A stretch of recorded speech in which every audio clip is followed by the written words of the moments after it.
Good evening. This meeting is now convened at 5:04 p.m. I would like to ask everyone to please silence all cell phones. A quorum of the board is present in the board auditorium. I will preside over tonight's meeting as President Campo is not on the dais. He will be joining us live via Zoom.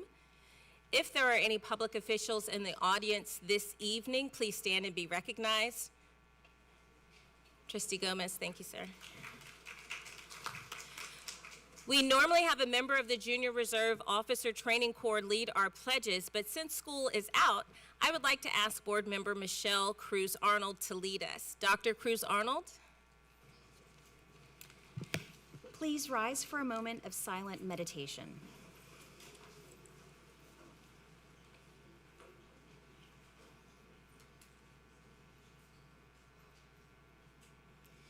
Please remain standing for the Pledge of Allegiance and pledge to the Texas flag. I pledge allegiance to the flag of the United States of America and to the republic for which it stands, one nation, under God, indivisible, with liberty and justice for all. Honor the Texas flag. I pledge allegiance to thee, Texas, one state, under God, one and indivisible.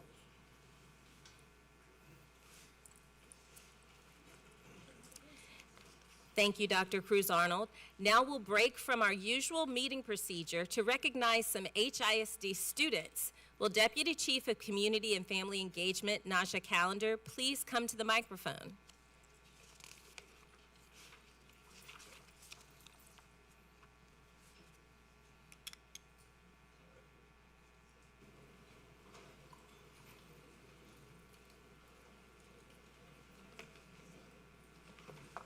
Good evening. My name is Naja Callender. I serve as the Deputy Chief for Family and Community Partnerships here in HISD. And this month we are recognizing the outstanding graduates of class of 2026. So congratulations to all the kids.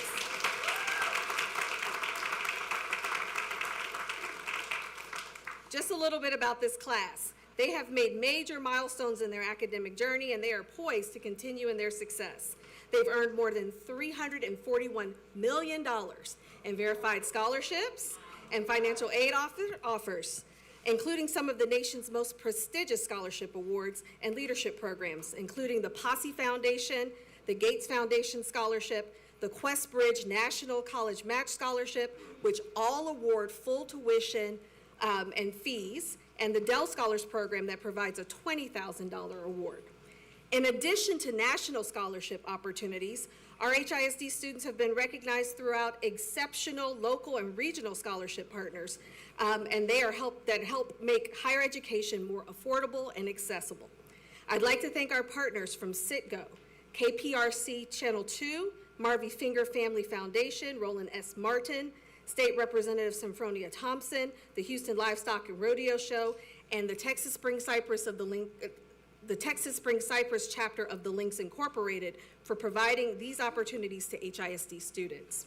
Seniors from the Miles Ahead Scholars Program boasted 150 college acceptances and have been awarded more than $6.3 million in scholarships. We have 3 of those young men with us tonight representing this program, and I'm going to just tell you a little bit about them. Thomas Johnson, valedictorian of Wheatley High School, will be attending the University of North Texas to pursue a degree in biomedical engineering.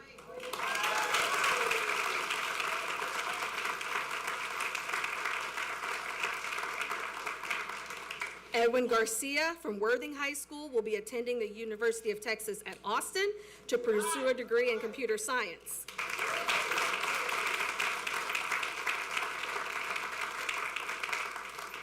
Naun Ayala from Kashmir High School will be attending the University of Texas at Dallas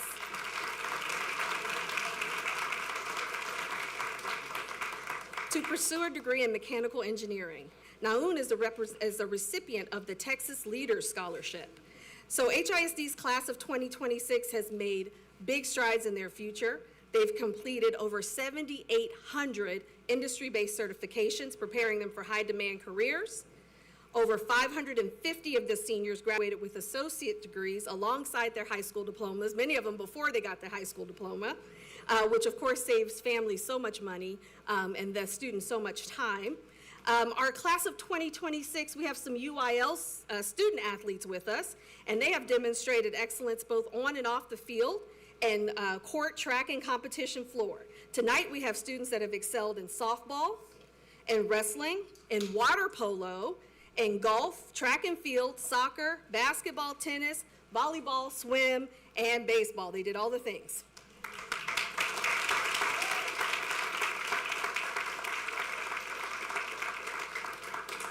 We proudly recognize our JROTC students from the class of 2026 for their outstanding leadership and service and dedication, and some of them are here tonight as well. So let's take a look at the video that just showcases some of their amazing achievements. Houston ISD celebrated years of hard work and took the next steps toward their futures. I just am full with so much joy and so much appreciation. 95% of HISD's class of 2026 applied to a college or university. And with opportunities to earn college credit, industry credentials, and real-world experience while still in high school, students are set up for their next steps. I'm going to University of Houston to pursue a degree in nursing. I will be attending Texas State for the next 4 years, civil engineering with a minor in finance. From healthcare and engineering to business and entrepreneurship. I want to major in biochemistry to become a dermatologist, your future doctor here. These students are already taking the first steps toward their goals. When I go to UT, I plan on studying economics with a minor in finance. I'm going to be an electrician, and then I'm going to go back for construction management. The class of 2026 earned more than 7,800 industry-based certifications, received more than $500 million in financial aid and scholarships, and earned 790 associate degrees and industry credentials through Houston City College. Definitely staying determined and positive is what I did to help me reach this moment. I'm excited to see how far I can get, and I'm proud of all my achievements, and I want to see if I can accomplish every goal I've put out for myself. Don't give up. Don't let nobody talk you down. And if you do fall down, get up, gather yourself, and focus on your way to the top. Congratulations to the HISD class of 2026. We celebrate you and thank the principals, teachers, staff, and families who helped you reach this moment. We can't wait to see what you do next.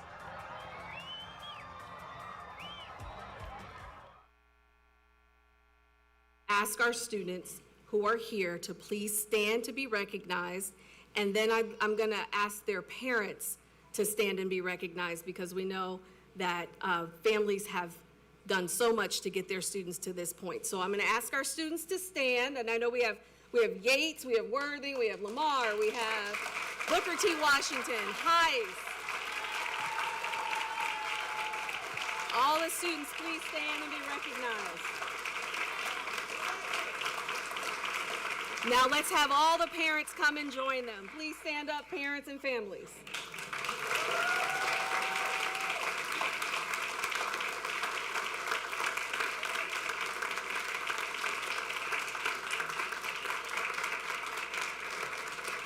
We are so proud of each and every one of our students that are graduating this year.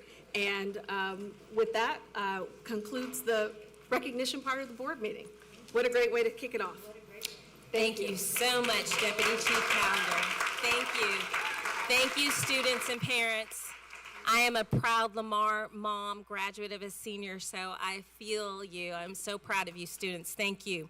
We will now hear from public officials and speakers who identify themselves as HISD students or parents. Please note that Spanish live captioning is available for those viewing the meeting via live stream, and live Spanish interpretation is available in person in the auditorium. Public comment during school board meetings will only be available to those members who have signed up to speak prior to the meeting time per current protocol. Verbal and other disruptions by persons during the school board meetings are not acceptable, as they inhibit the board's ability to conduct business and the public's ability to observe these processes. Persons who participate in such behavior will be given one warning. If the behavior is repeated, they will be asked to leave the meeting. We now have 91 registered speakers who will be limited to 1 minute each per board policy, as we have more than 30 people signed up to address the board tonight. We ask that you stay on topic and refrain from naming individuals, especially students, as their identity is protected under law, but you may name your own child. I ask that you please respect our procedures and the other speakers and end your comments promptly when your time is expired and the timer rings. I want to clarify that the vote on Agenda Item 5, approval of the 2026-27 recommended budget, and the public meeting to discuss budget and proposed tax rate will be rescheduled for the special meeting June 25th, 2026. Tonight, we will have a presentation by the administration on the 26-27 recommended budget. Our public comment period will begin with Group A and public officials. We'll start with HISD elected trustees who are here. Trustee Placido Gomez, Dr. Maria Benzon, I'm not sure if she's here yet, Felicity Pereira, and Trustee McDonough. Please come to the microphone in that order.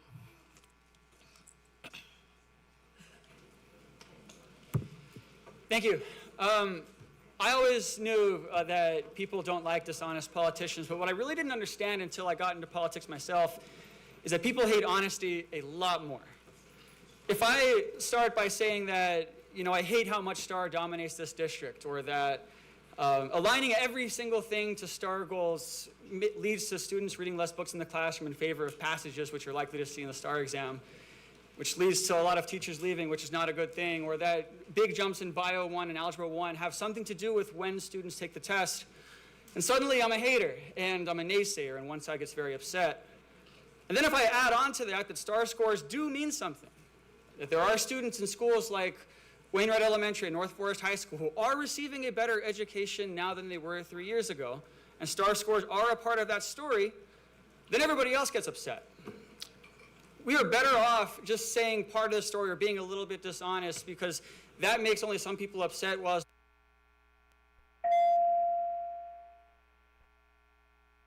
where we have two sides who seem completely unwilling to listen to one another.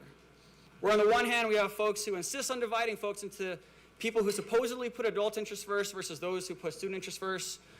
And on the other side, we have folks who insist on dividing people into those who are supposedly for the takeover and those who are against the takeover.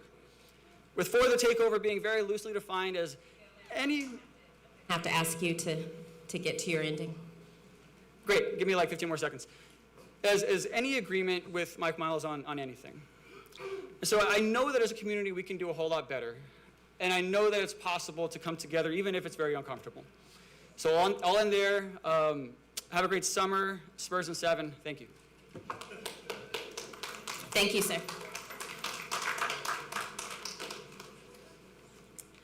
Good afternoon. Hi, I'm Dr. Maria Benzon, parent, educator, elected trustee. Tonight, Mr. Miles will celebrate Algebra 1 up 5 points to 82% passing, English 1 up to 8 points, 69% passing, biology up to 3 points to 94%. Before the board applauds, let's ask these questions. First, what does 82% actually mean? In recent years, a student needed just 20 correct answers out of 54. That's 37%, and about a third of the test to reach approaches. What is the cut score? Moreover, passing and learning are not the same thing. How much of this growth, number two, how much of this growth came from genuine instruction versus stacking the cards, like removing students from more challenging courses? Texas Monthly documented that exact strategy. Harvard researcher Dan Koretz spent years proving that test scores rise when you teach the test, not the subject. And what did this cost? That's question 3. Tens of millions of taxpayer dollars were spent on restructuring, bloated administrative salaries, goes up on a STAR score. The question before the board is not whether scores went up. The question is, are Houston's children better off? No, not if 1,000 of their teachers choose to leave. Not if the school day is scripted lessons designed for a test. Not if their electives, their arts, their joy in learning have been traded for a passing score. Not if the test itself measures none of the skills. Trustee Benzon, I'm going to have to ask you to wrap up, please. Yes, ma'am, thank you. Skills, creativity, collaboration, problem solving that will define their futures. STAR scores are not a valid, reliable measure of real learning. And a number that goes up while everything else goes down is not a success story. It is a warning. Thank you. Trustee McDonough.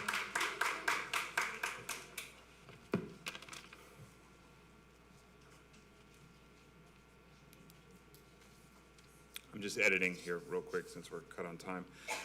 My concerns tonight remain centered on the budget. The superintendent and administration have at times presented information either inaccurately or incompletely. Please allow me to offer 2 examples. First, I have repeatedly raised concerns about the use of floors and ceilings in campus budgeting. I encourage the Board of Managers to request the specific floor and ceiling amounts for each earned autonomy school. And based on comments made by Mr. Rosales at the last meeting, those figures were provided to you. However, the administration presented them as percentages rather than actual dollar amounts. The problem with percentages is that they remove critical context. Exceeding the cap by 8% at a small elementary school will be different than at a large high school. For example, your 4 largest high schools have average budgets of $10 million. So 8% overage for them is $800,000 cut from their budgets. That's teachers, programs, enrichment opportunities, and services for students. Again, those dollars are generated through the state funding formula based on the students enrolled at that campus. The state expects the dollars to go to them. Yet under this change, the district is telling the campus that we're leaving the kids and taking the money. Second, last month, Ms. Lamont Flowers asked the superintendent a thoughtful and important question during his budget presentation. She wanted to clarify whether campuses receiving fewer dollars because of a budget ceiling would see any impact on students. Her question was straightforward. So no students are losing anything, right? The superintendent responded that students were not losing anything, but then acknowledged that the reductions would be reflected in staffing, salaries, and teaching positions. The reality is much simpler. If my family's income decreases by $1,000 a month, it doesn't matter where the reduction comes from, the housing budget, the rent budget, the grocery budget, or the gas budget. The fact remains that we have $1,000 left to meet our needs. We will feel that impact. It strains common sense to argue that significant reductions to a campus budget will have no impact on students. Thank you, sir. I'm not finished yet. Hold on. If I may, respectfully. I really need you to come to our end, please, sir. I'm coming to an end right now. I have to trust that each of you has done the work necessary to reach your conclusion. Frankly, during this temporary takeover, I have no other option. So if you have been curious, if you have demanded answers to your questions, and if you are satisfied that this budget is in the best interest of our schools, then you may cast your vote. But remember that a budget is more than a financial document. It is a statement of priorities. It communicates what matters most to a family, a campus, or a district. You are deciding whether a budget built on incomplete information, questionable assumptions, and concerning data reflects your values and the values of the community that we all serve. Sir, I'm going to have to ask you to end now. Thank you. Next, we will hear from speakers who identified themselves as HISD students or parents. Speakers, please state your name and topic when you step to the microphone. Ms. Smith, please call all speakers. I'd like to invite all HISD student speakers to come to the front row, please. All student speakers. Winlow Flecker, followed by Anna Gatan and Sarah Gatan.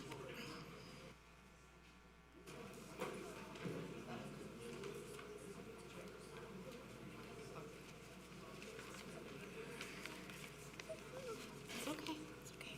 Use your bravery. You got it. Okay.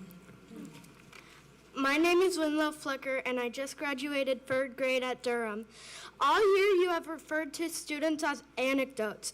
If you are looking at me right now and see that instead of a 9-year-old human, you need a new eye doctor.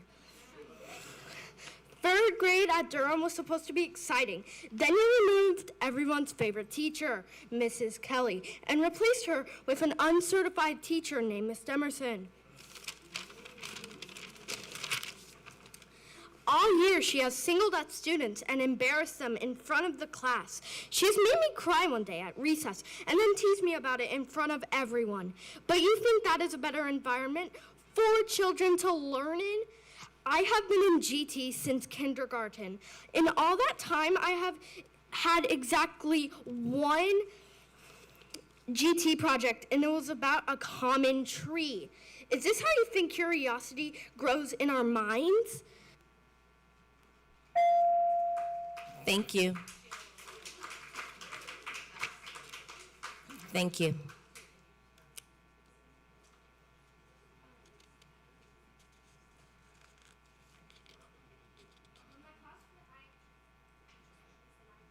Classmate Alan Alice in Wonderland, it wasn't from a book. It was from a 5-page packet. I was absent the day they read about the Cheshire Cat, so my mom got me a copy to read. And Thank you. I'm sorry, we are way over time. Thank you. Next student, please. We are going to hold to the schedule. Next student. Next student. This is your warning. Thank you. We are going to follow procedures. Miss, this is your final warning. Please sit. Next student, next speaker, please. Next speaker, please. Thank you. Good morning, everyone.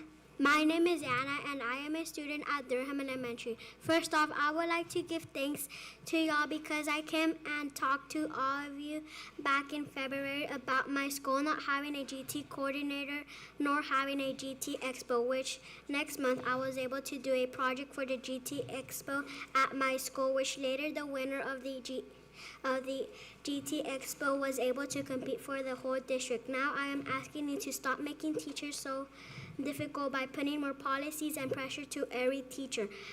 My previous teachers have left this district, and my current teachers are leaving the district to work at a private school, and the other work for client HISD, which has been named the best district to work at in the nation. Please open your eyes and think for a moment that most of the teachers are leaving are high quality and certified and have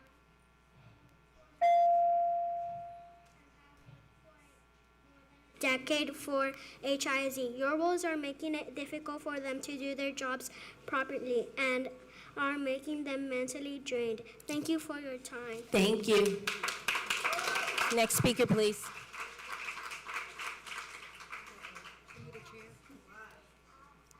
Excuse me, can we help with the microphone, please?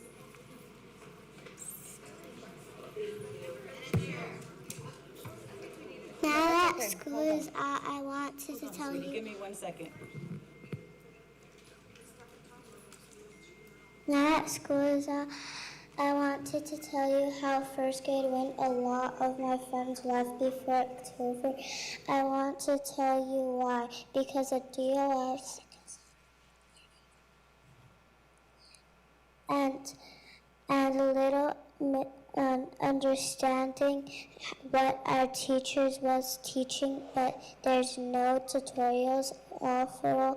What if I or you needed an extra boost it isn't a real teacher, a human is. I had 3 teachers this year. Just when I got comfortable with one, they got replaced. My friends and I made best what we could, but fun was sucked out of everything. That's why. Thank you so much. Micah Gabay, followed by Eliana Gottlieb and Daniela Rodriguez.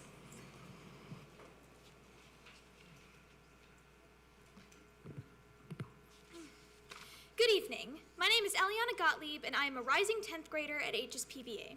The approval of new library books under Senate Bill 13 is on the consent agenda tonight. It'll pass without discussion, so I'd like to give it some attention.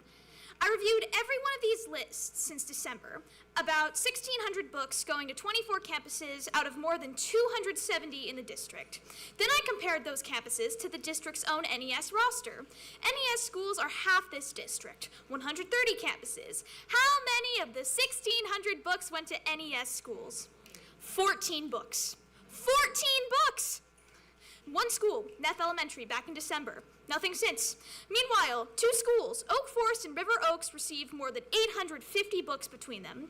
Many NES schools lost their librarians. If there's no librarian, there are no book orders, so there is no new books. My request is simple. Tell this community the plan to get librarians and new books back into NES schools. Every campus deserves a library that's growing. Thank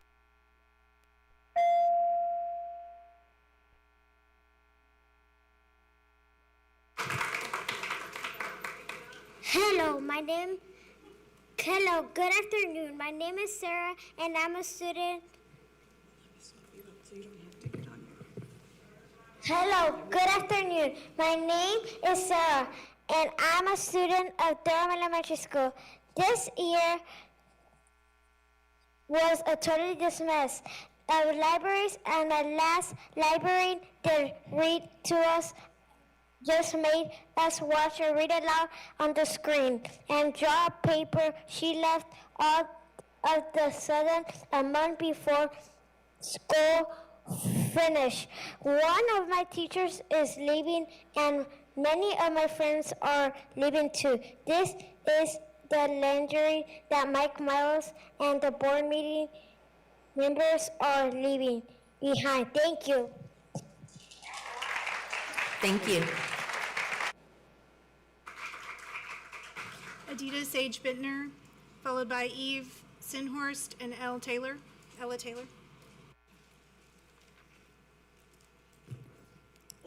Hi, my name is Adita Sage Bittner, and I'm a rising 7th grader in HISD. Here's what confuses me. Adults tell us kids to study hard, get good grades, and do the right thing. But the people leading our schools don't have that same rule. When we trust people with our education without checking their qualifications, we get leaders making big decisions about how we're taught, how we're assessed, and how our teachers are trained, without the background to know if those decisions are right. It seems that rules can matter for some people, while others get to skip the line. I get that teacher certification may need flexibility right now. Thousands of teachers have left HISD, and the work environment makes it hard to attract new ones. But certification isn't just a piece of paper. It's the basic guarantee that the people running our schools know what they're doing. If that's too much to ask of Mike Miles, what does that say about how much our education really matters? Thank you. Thank you.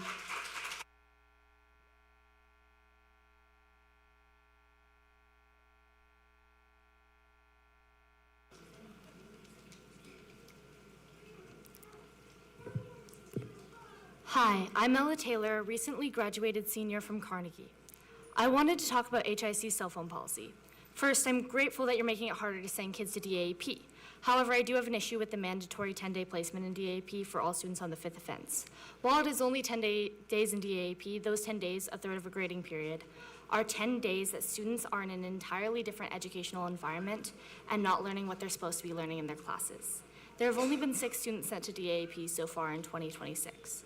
That's less than 1% of students. I can't see why you couldn't find an alternative to taking them away from their classes for 10 days for the sole offense of having their cell phone out, possibly not even during class. Students sent to DAAP have higher dropout rates and lower test scores. That's not good for students or for the district. And are cell phones in schools really enough of an issue to warrant this? I've looked through other districts' policies and none of them seem to require DAAP placement. Not Katy, Cy-Fair, A-Leaf, or Pearland. Why should HIC be more punitive than our...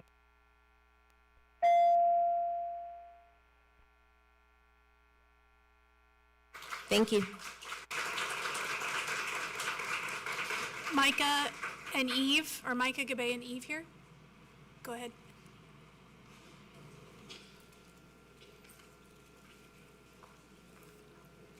Good evening, everyone. As a recent graduate, what I need to say is no longer to the board members, it's to the people behind me. Today, I want to thank the teachers and the students who stood up and spoke for our schools and our futures. To our teachers, thank you for continuing to support us and advocate for what is best for students, even during difficult times. Your care and dedication go far beyond the classroom. To the students, thank you for using your voices and standing up for education and opportunities we deserve. Speaking up is not always easy, but it matters. Despite the struggles I experienced in HISD, I still graduated.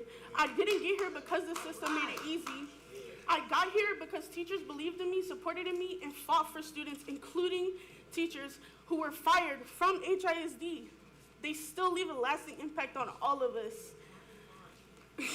I only hope my younger siblings grow up with teachers and peers who care just as deeply and continue to fight for students like you all have.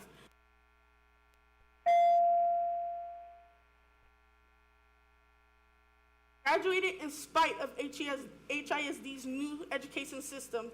So again, thank you for everything you do. Thank you.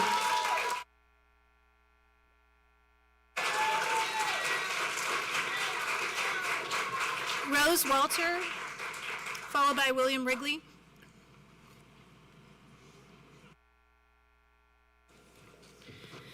Hello, my name is William Wrigley, and I am a rising 7th grader at HISD. Over the last few years, many of my favorite teachers have left our district. Some chose to leave and others didn't have a choice. These teachers helped me become a better student. They had taught me to think for myself, ask questions, and take on challenges. Not everything important can be measured by a multiple choice test. Some of the best things I learned came from reading books, doing projects, and teachers who made learning exciting. But now we have slides, timers, and test prep. Teachers are the heart of our schools. When great teachers leave, students lose people who make us want to learn.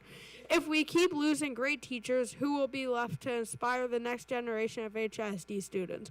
By the way, please give us a longer summer vacation. We're under a lot of stress. Thank you. Luca Candida, and any other remaining students, please come to the front.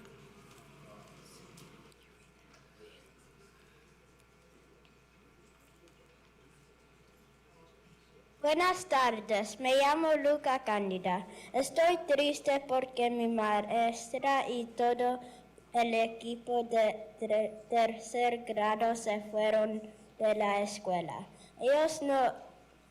Ellas nos querían mucho, nos enseñaron muchísimo y siempre creyeron en nosotros. Los vamos a extrañar muchísimo. Su salida es una gran pérdida para nuestra escuela y comunidad. Good afternoon, my name is Luca Candida. I'm sad because my teacher and the whole third grade team left school. They loved us so much. They taught us so much and always believed in us. We're going to miss them so much. Her departure is a great loss for our school and community.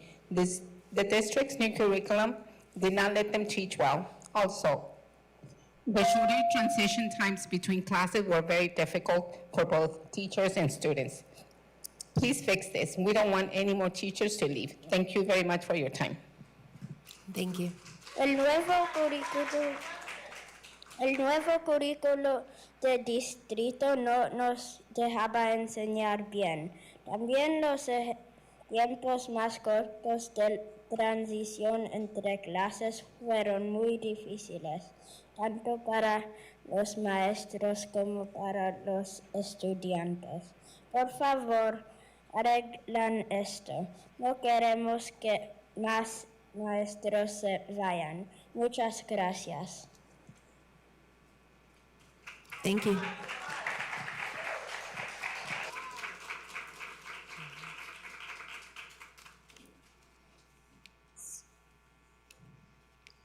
Hi. Can you hear me? Okay. Hi, my name is Rose Walter, and I go to Helms. You may not remember me, but I'm here to talk about how lunch at my school is not going to be free next year. Some students can't afford it. It's not like we can raise that much money by doing chores every week. My notes of this are bad, unfair, and expensive for children. I suggest you give us free lunch next year, along with the dirt to our schools being affected by this change. Thank you for listening to my opinion. Have a good evening. Thank you. Trustee Savant Moore has joined us. Trustee Moore, would you like to take the dais? Good evening. I feel like Langston Hughes. I'm tired. I'm so tired of waiting, aren't you, for the world to become good and beautiful and kind. Let us take a knife and cut the world in two and see what worms are eating at the Rhine. There are worms in Houston. There are worms in Texas because there are leaders that will sit here and whisper in my ear and tell me to respect them. But then they do disrespectful things like Mac Reynolds being 100 years old, but now it's closed. A student asking for a free lunch, but yet he does not want to give it to them. 5,000 students, including my little cousin that's a SPED student, being removed from their neighborhood school. But they want me to respect them. Well, I just tell them that October 19th through November 3rd, we're going to be voting. And we're going to replace your governor so we can replace you. So I shouldn't be getting text that says if the CEO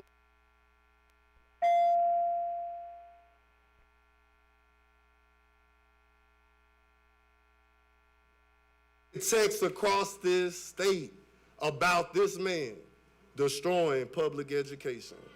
But yet my faith, I still will continue to pray for him.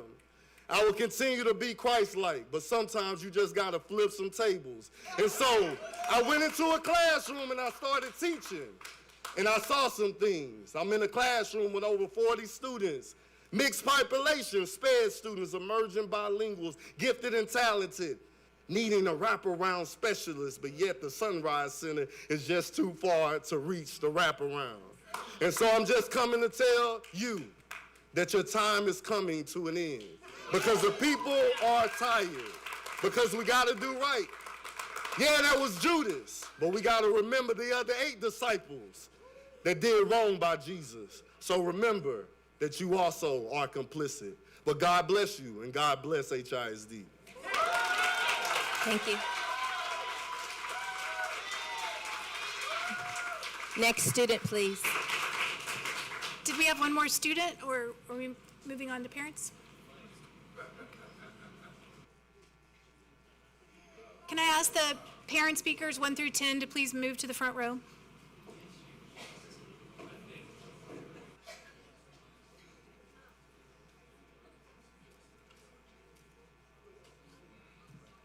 What do you have to say, dear? You don't have to if you don't want to. Want to talk about those guys or no? Do you want to talk? No? You're too shy? We just wanted to talk about our teacher. Sorry. We'll start with parent speaker number 1.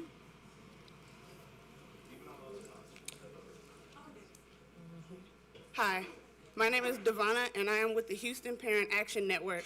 Tonight's report shows that 20% of 11th graders met TSI readiness benchmarks last year, exceeding the district's target, and students are on track to meet this year's goal as well. Progress matters, and every student who becomes college ready represents a success worth celebrating. But parents cannot ignore what numbers also tell us. If 20% of students are meeting this benchmark, that means 80% still are not. As parents, we are not looking for incremental improvement. We are looking for transformational change. We want every child, regardless of neighborhood, race, income, to graduate truly prepared for college, career, and life. The progress is real, but the urgency must remain. Thank you. Thank you.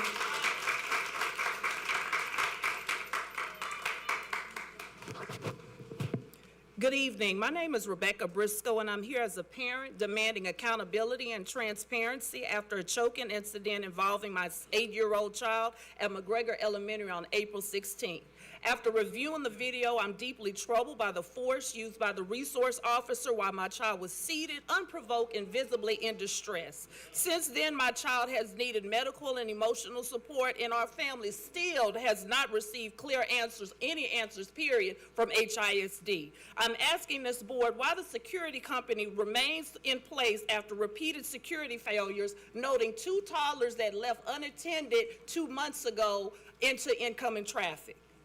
In February, what vetting and de-escalation practices exist, and why the assistant principal who failed to protect my child, failed to render aid, and threatened to call the police on me remains accountable. I ask why my credibility is questioned despite my credentials, experience, and leadership in Homeland Security, while the district's top authority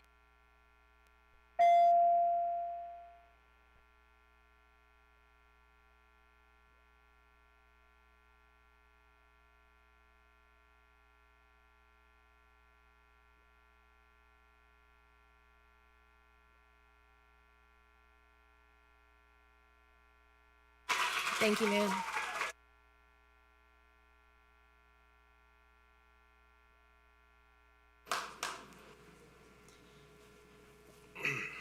Hello there. My daughter had the good fortune of being in Miss Jenny D. Guy's kindergarten class at Sinclair Elementary. 75% of Miss Guy's students performed above benchmark on the end-of-year exams. And among the class, her students performed the best on the NWEA math exam. Despite this, she's been rendered to one number, 1.5. That's the amount of days she went over her PTO. Why did she go over her PTO? Because she had to go home and take care of her father during a medical emergency. Ms. Guys has done everything right, including taking care of her father, and because of that, we're punishing her for it by firing her. This policy in play is draconian, it's cruel, it's irrational, and it's intentionally moving the teacher bell curve in the wrong direction. Ms. Guys deserves to be back in her classroom this fall, and if she's not, we're not putting student outcomes first. Thank you.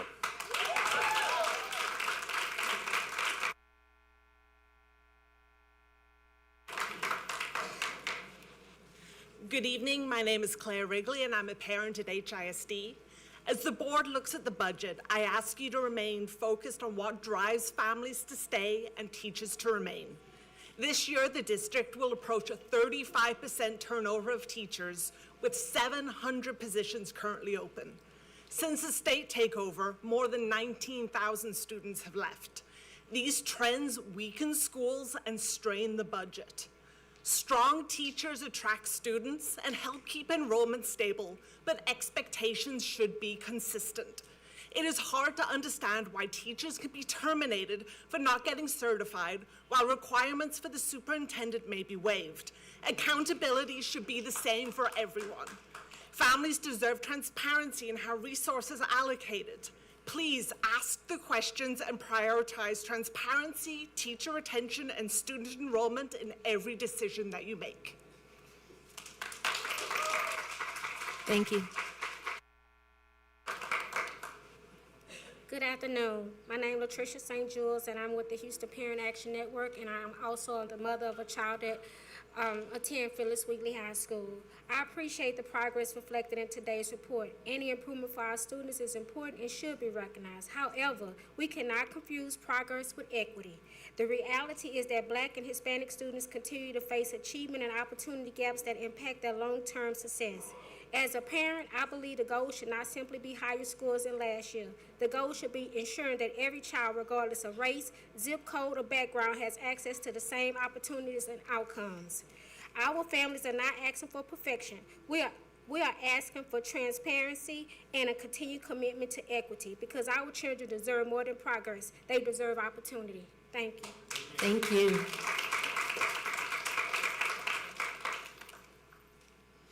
Good afternoon. My name is Beatriz, and I'm with Houston Parent Action Network, a parent and a parent of special education students. The report shows that 26% of graduates were both TSI ready and earned an industry-based certification meeting the district's target. As a parent, I support any effort that expands opportunity for students after graduation. But readiness is not just about earning a credential or passing an assessment. Readiness means students leaving our schools with real choices and real pathways to economic mobility. Parents want to know that our children are not only graduating, but graduating with the skills, support, and confidence to thrive in whatever future they choose. I encourage HISD to continue expanding access to college readiness programs, career pathways, and industry certifications, so these opportunities are not limited to a select group of students. Every child deserves a future filled with options, especially our special education students. Thank you. Thank you.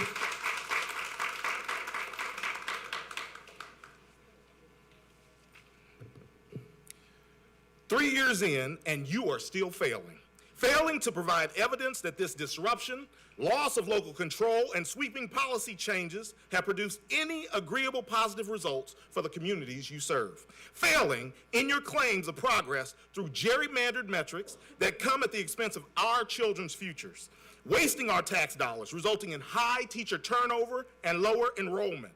Failing special education students by excluding parents, educators, and taxpayers from meaningful engagement about important decisions. To be clear, Families of students with disabilities deserve confidence that their children's needs are a priority and that decisions are made with their success in mind through clear communication and a seat at the table when policies affecting their children are discussed. To my fellow parents and educators, students, and community members who continue to show up, speak up, push back against Floyd the failure and his flunkies, thank you. Stay vigilant.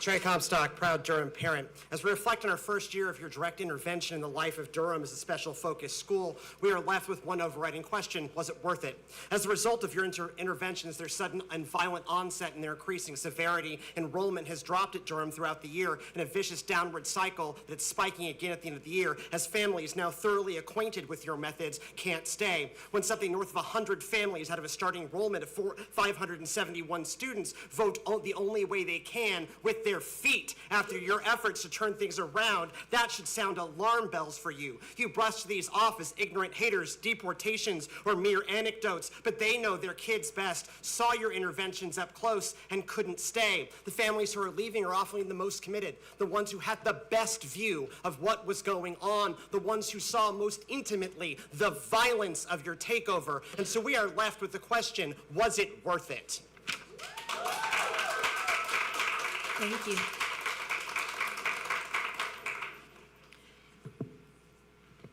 Taylor Mundy, Durham parent.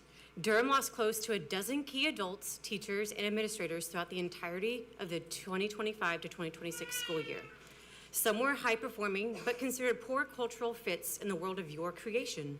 Some refused to tolerate the more toxic and high-stress environment. Some were bedrocks of the school culture.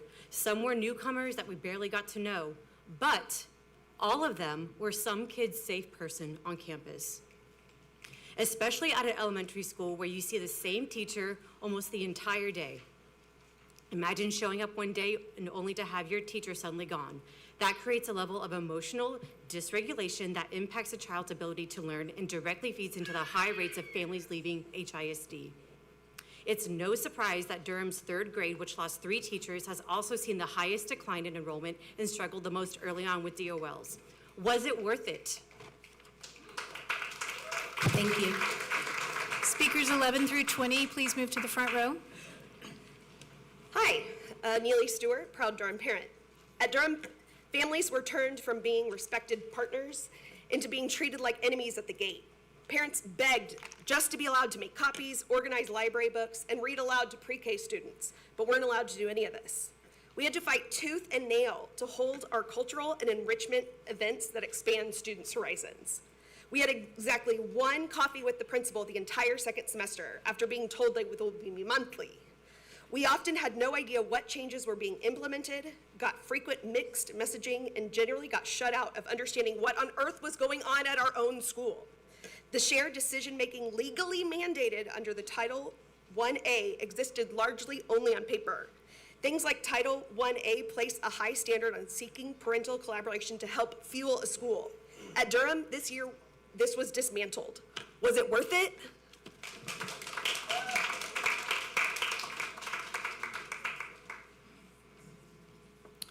We've barely seen any data showing how Durham students performed this year, despite our repeated attempts to try and understand why the implementation from North Division was needed to be so forceful and so sloppy.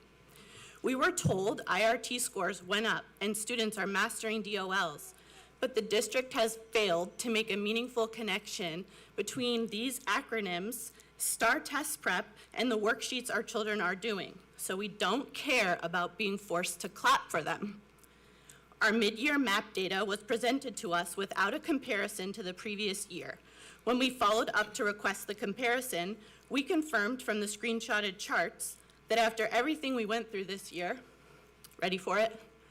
Durham students went up 3 points in reading, 6 points in science, and dropped 6 points in math. Since all our children experienced this year from the district intervention was test prep, maybe our scores went up similar to the district average, but scores are trending up statewide. The pandemic is moving more behind us, Thank you. If there are changes, nothing can be attributed to you except the attempted dismantling of another community. Was it worth it?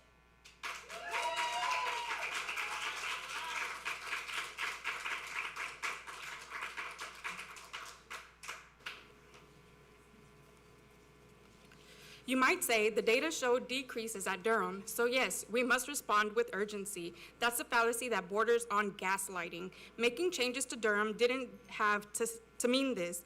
We know from talking to other special focus schools that we got this year district standardized one-size-fits-none approach.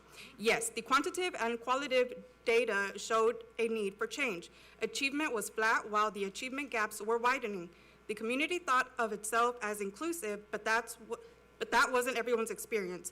Your approach to change wasn't targeted, precise, or data-driven. You fixed things that weren't broken, such as third grade math, and you broke things that now desperately need fixing, like community involvement. Was it worth it?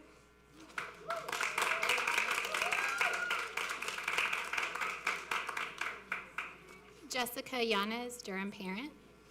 Let's talk about Durham in 2024-25 and what changed from 2023-24.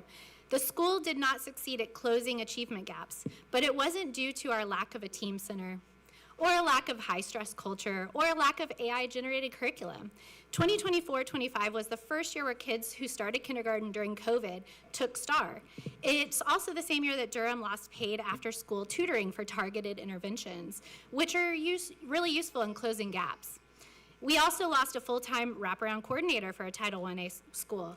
This meant our families would have to drive 20 or 30 minutes or travel 30 minutes to an hour via metro to access services at our nearest Sunrise Center. There were other options to alter the course of things at Durham. What was done at Durham over the past school year was not the only way to close the gaps. Was it worth it?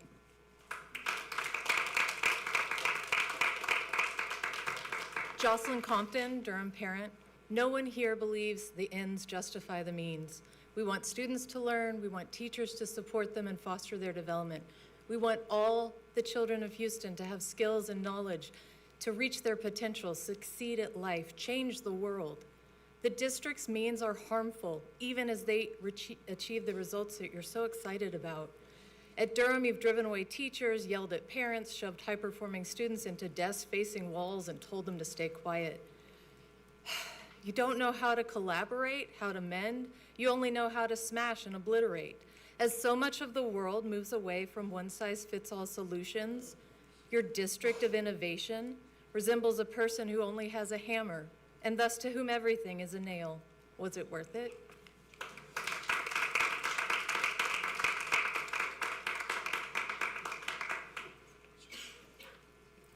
Sandra Belcher, Durham parent.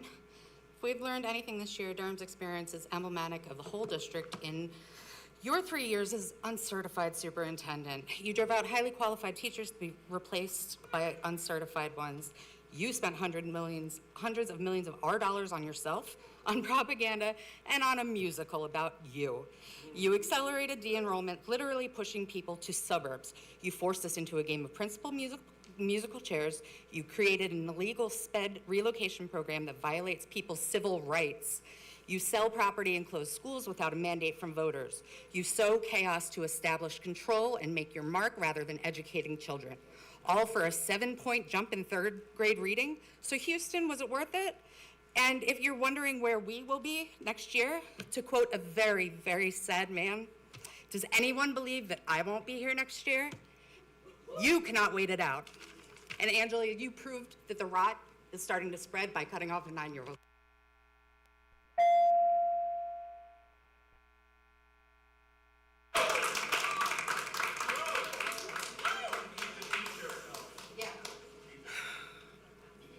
My name is Sarah Maller, former Durham parent. We couldn't all stay. We had to do what was right for our children, and for me, that meant taking my kids off the firing squad, off in front of the firing squad of you. At Durham, you simply came in and you destroyed, rather than understanding the things that you were smashing. Durham had a unique, strong, and eclectic culture and community with deep relationships and connections to the neighborhood. It was one of the school's key assets, and instead, you just did everything possible to push people away. Data dropped slightly.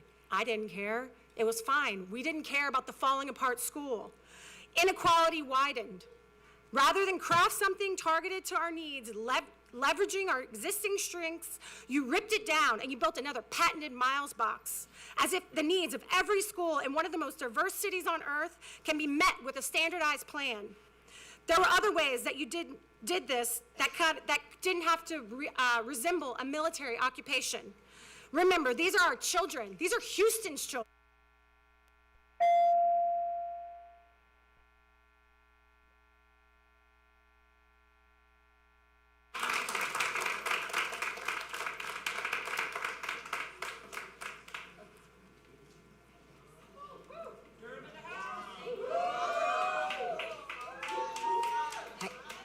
You should have received a handout from the board services with more detail, but the next few speakers will be speaking on that.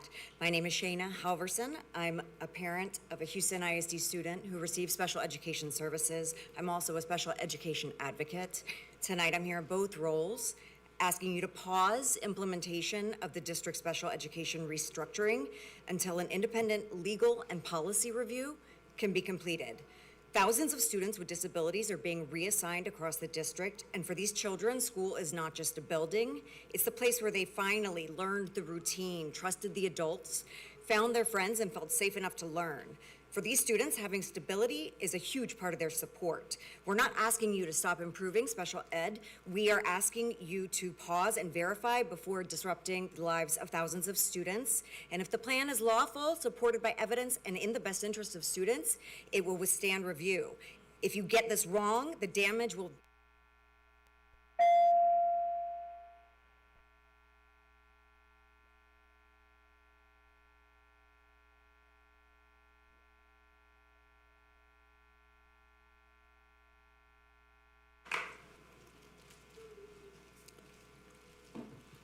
To call the district special education consolidation proposal a plan is not accurate.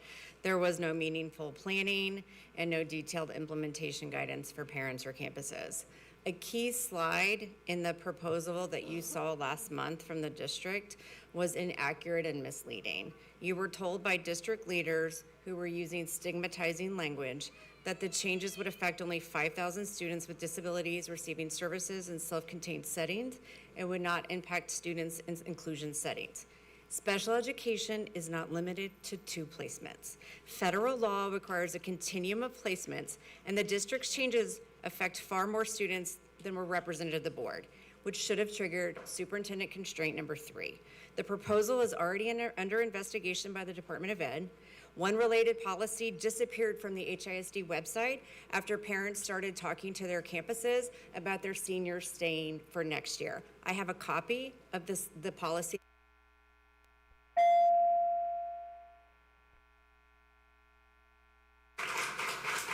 Could I ask remaining HISD parent speakers to move to the front row, please?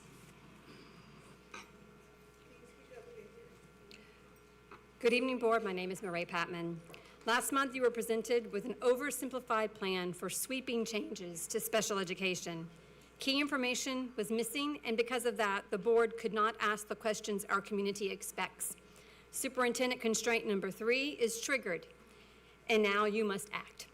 It is not your fault the plan was introduced in May and scheduled for August rollout, but it is your responsibility to pause implementation until you have the full picture. You were not shown a true number of students affected, projected impact for your own student outcome goal number 4, the budget ramifications from the new state funding rules, the research supporting this model's effectiveness, or authentic stakeholder engagement. These are your rules. Place constraint number 3 on the June 25th special session, require independent legal analysis of special education, and release the findings before the implementation proceeds. This is your duty. Nothing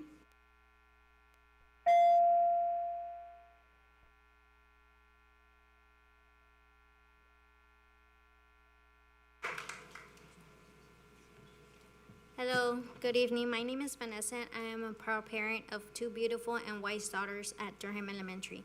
I want to start off with this quote, which I know, Mr. Miles, you should know by heart.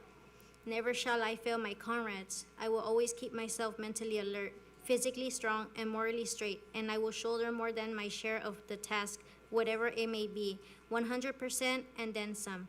You have a lot on your shoulders and many angry parents. But like me and all of us together, we want what's best for our children. But sadly, we are blind sometimes to make decisions that harm our children instead. We ask only to revoke the damage that has already been done and to think twice about future decisions, who will be impacted, and if it is worth it. But like your creed says, please do not fail the children, which are your comrades. And remember, Rangers, lead the way, Mr. Miles. Lead your people, lead your teachers and your children. Thank you for your time.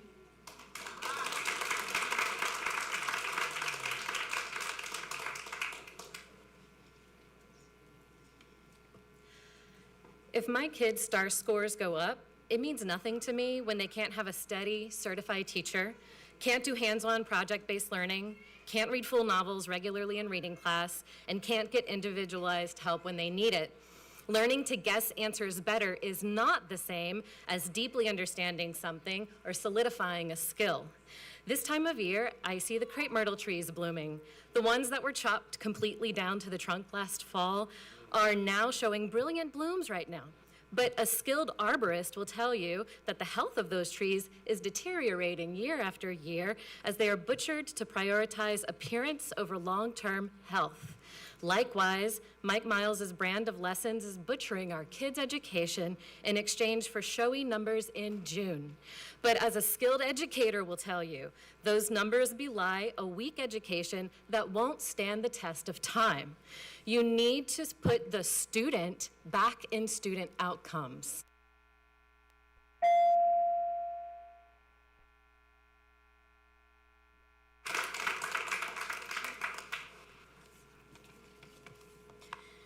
It's been well documented that those on the board do what Mile wants, so today I'm going to talk straight to our teachers. For those who plan on staying into next year, thank you. I hope you find the mental health needed for the constant supervision, hidden pockets of time to give our kids the hands-on projects they need but aren't assigned, and have a staff who's willing to fight your battles against the district. For those who are leaving, I get it. The curriculum is boring and not geared to children. Being able to change lessons based on the students in your classroom is a thing of the past. Just know that we see you. We understand the battle your mind fought before you decided you needed to put you and your mental health first. So here's to another year of fighting this takeover being over and getting ready to take on the next.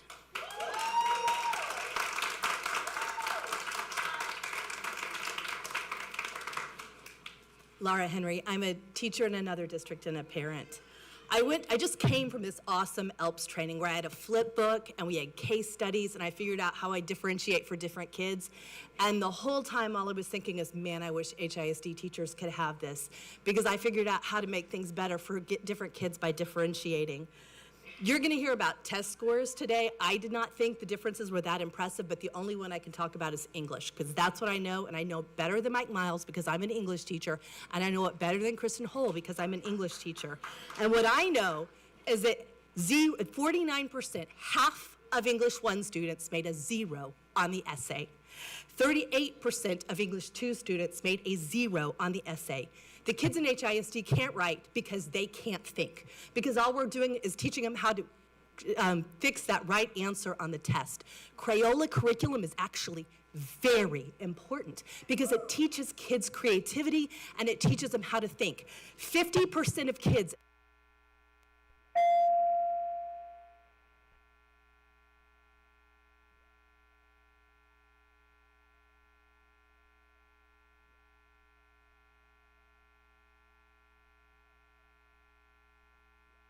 Love Elementary. The principal at my son's school violates his rights daily. This happens at Love Elementary every single day. I'm talking about sitting in an art meeting, agreeing to services, literally changing official documentation to suggest those discussions never happened. Changing them after the fact. Are you watching? Are all of you watching? We filed TEA complaints, they came back substantiated. And yet, our principal came back to an art meeting and did it again. How is this even happening? How can a principal repeatedly get away with breaking the law. I know a lot of here understand what it means not to have accountability, but are you watching?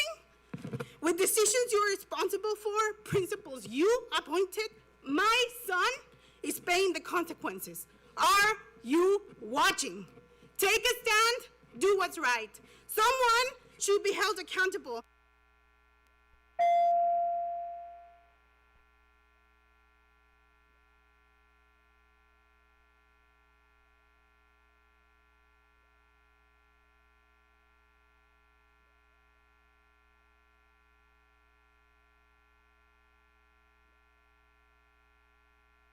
Diana Candida. The IB program provides a rigorous, globally recognized curriculum focused on critical thinking and research skills. It connects disciplines, academic disciplines, and creates well-rounded citizens suited for globalized workforce. This is what you should want for our children and for Houston. Prior to the takeover, HISD had 28 authorized IB schools. Just 3 years later, that number has dropped to 22. This decline is not purely due to enrollment. It is because the district deliberately chose to phase out IB programs that took a long time to qualify for Mike Miles's unproven NES curriculum. By forcing teachers to strictly follow the HISD sequence and schedule, punishing them with poor scores if they don't, you're actively hobbling their ability to deliver an IB education. We will continue to lose this valuable program from the remaining IB schools.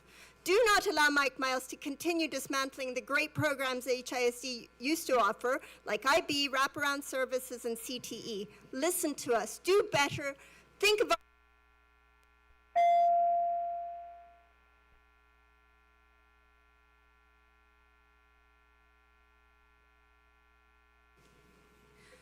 Good afternoon. My name is Jenny McDavid, HISD parent to a student at Waltrip High. My child's school has undergone several unwelcome changes. CTE programs are being consolidated to the Barbara Jordan Center, a place not remotely convenient to our family. A question for the board: if you have car trouble, is there only one place in this vast city where you would go to get your car worked on? Of course not. And it's short-sighted to think that our students should be relegated to one location to gain needed vocational skills. The second change involves my child's SPED case manager getting laid off. The board has to know this is a horrible idea, as even the Federal Department of Education, which with this administration, it has to be a pretty low bar for them to get involved. It has launched an investigation of civil rights violations. And third, I was informed that we need to apply for the free or reduced meals program. Singling out students based on ability to pay is not a way to offer our kids equal treatment in our schools. And we can't give you the benefit of the doubt that fiscal responsibility is driving your decisions. Miles' side gig.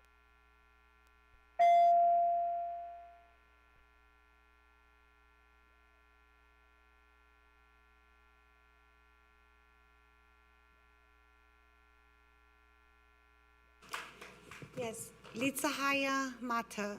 As a parent and a former 15-year teacher and special education background, I urge you to reconsider all the violations HISD has undertaken within the inclusion program with special education students being sown to different locations. Before HISD is being under investigation by the Department of Education, I urge you to pause these changes until the Department of Education decides whether this is even legal. Parents have not been included in these decisions. Many changes are made and parents are asking a ton of questions in which personnel in schools are not even ready to answer questions and leaves parents unaware of what is happening. Parents have not been included in these decisions. I'm scared of all of these decisions. The district is required, hasn't required none to make individualized decisions for all.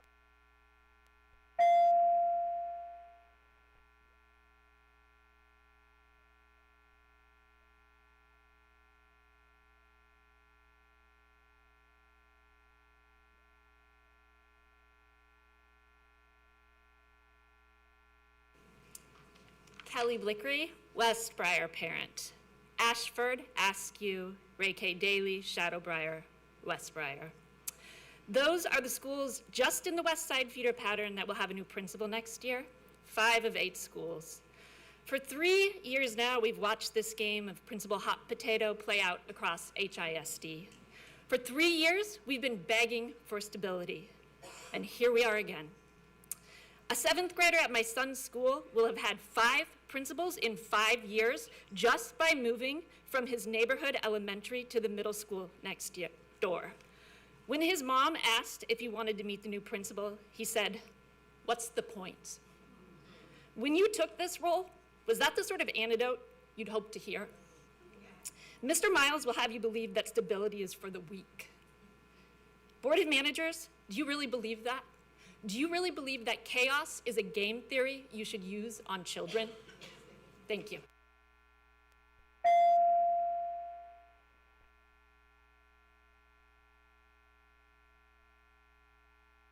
Next, we'll be moving to parent speakers on Zoom. So I'll ask media to put the camera screen up. Lauren Zentz, you can unmute yourself. Give us 1 minute so we can see you. I'll ask media to put the camera. Great. Screen up. Go ahead. Thank you. Unmute yourself. Give us 1 minute so we can see you. Can you see me? Yes, please go ahead. Okay. Mike's Leadership Academy lessons for administrators as recited by special focus school parents. Destroy every... Am I there? Hold on. Okay, sorry. Mike's Leadership Academy lessons for administrators as recited by special focus parents. Destroy every school strength in pursuit of STAR scores. Tell parents to cheer louder for STAR scores. In conversations about building trust, make frequent bald-faced lies. Gaslight teachers and parents by acting like the victim and blaming them. Destroy libraries quickly but take forever to do anything else. Repeat words like grit and high-quality instruction while everyone watches instructional quality drop faster than enrollment. Say you're a reflective team but never consider opinions other than FMMs. Create a culture of fear and a toxic work environment. Eliminate a skilled teaching workforce. Squander tax dollars in an already starved system. Hire uncertified teachers and APs and other random people. Say it's because the experienced teachers can't handle the pressure. Make it hard for parents to volunteer. Don't answer their questions. Lie about SDMC meetings. Yell at them. Make delusional statements like you care more about these kids than their parents do because parents put politics first.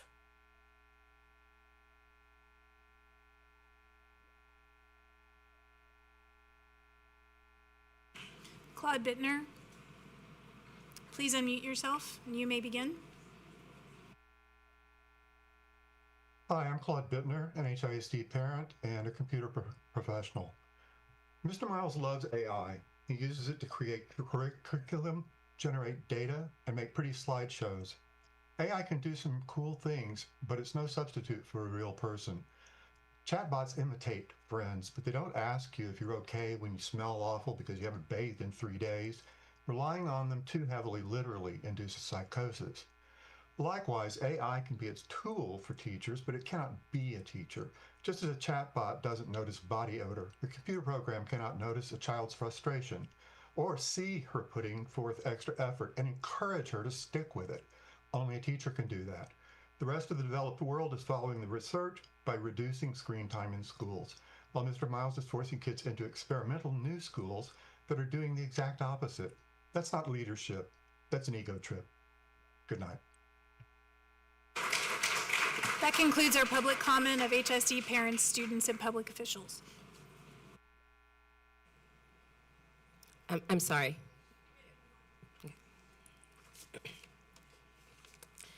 Now I would like to invite board members to share their reports and comments.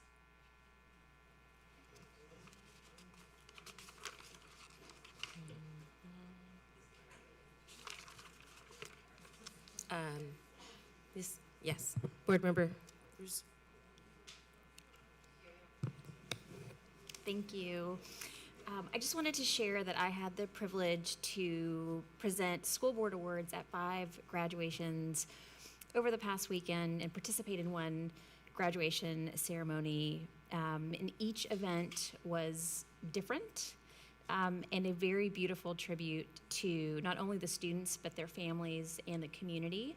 And I just wanted to thank the campuses and the administration for creating such a beautiful memory for not only the students, but their families as well. Thank you.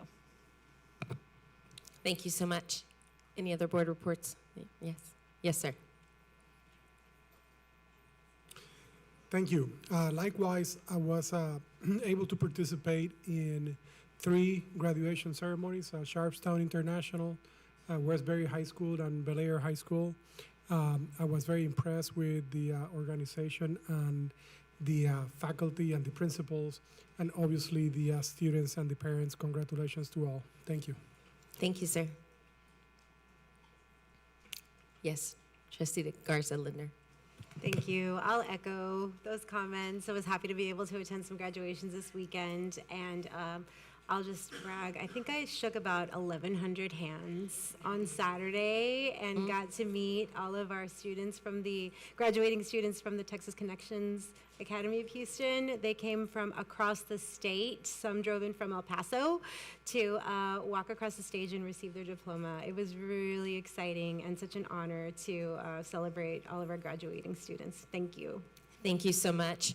I will add, I was able to attend the graduations of 6 high schools: Jones Futures, Lamar High School, Middle College, Liberty High School, East Early College, and Eastwood. And again, each community celebration was different and specific to the campuses. And I just saw such care and the relational, the important relationships between the administrators and the teachers and the students. So I really appreciated being part of the celebration. So congratulations to our seniors. Same. Congratulations to our seniors. It was great participating in graduation. They are also special, and the important part for me is always seeing the families that are there supporting their students that are there participating. So thank you, and I was honored to serve. Continuing the theme, I was at Yates, I was at Northside, and I was at Houston Academy for International Studies. Yates was a former F-rated school, now a B. Those kids over the 3 years have all learned and I think gained from their experience. The same Northside, which I understood was a D and is now a B. Of course, Houston Academy of International Studies had 103 graduates, 85 of which had earned associate degrees. Shook a few hundred hands, handed out a bunch of awards, but most importantly, got to meet the administration of these schools, who are all very encouraged about the future of where those students are going. So I felt really, first time for me, because I'm a new trustee, so it's really the first time I've ever had that experience. It was really something. The last high school graduation I attended was 57 years ago, so that was good fun. It hadn't been 57 years for me, but it had been a few, and it was what struck me has been what struck me was a lot of the same things that y'all have talked about. It was the connection, the way that those principals and teachers loved those students and the students loved them back. And it was the unique things about each one of those schools that, you know, when you are dealing with 275 schools, you don't get to see. We go on school visits every now and then, but to be there for several hours, to hear the students tell the stories about the history and the years they were there, to talk to the principals about the things they're proud of, to talk to members of the cabinet about, you know, what has been happening at these schools. It was a wonderful experience, and I look forward to next year's already. Thank you so much. We will now, yes, sir, Superintendent.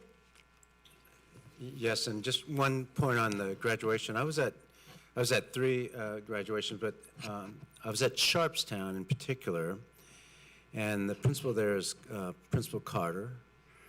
And 3 years ago, the graduating class, almost 50% of that class walked across the stage because they got these things called IGCs, Independent Graduation Committee effort.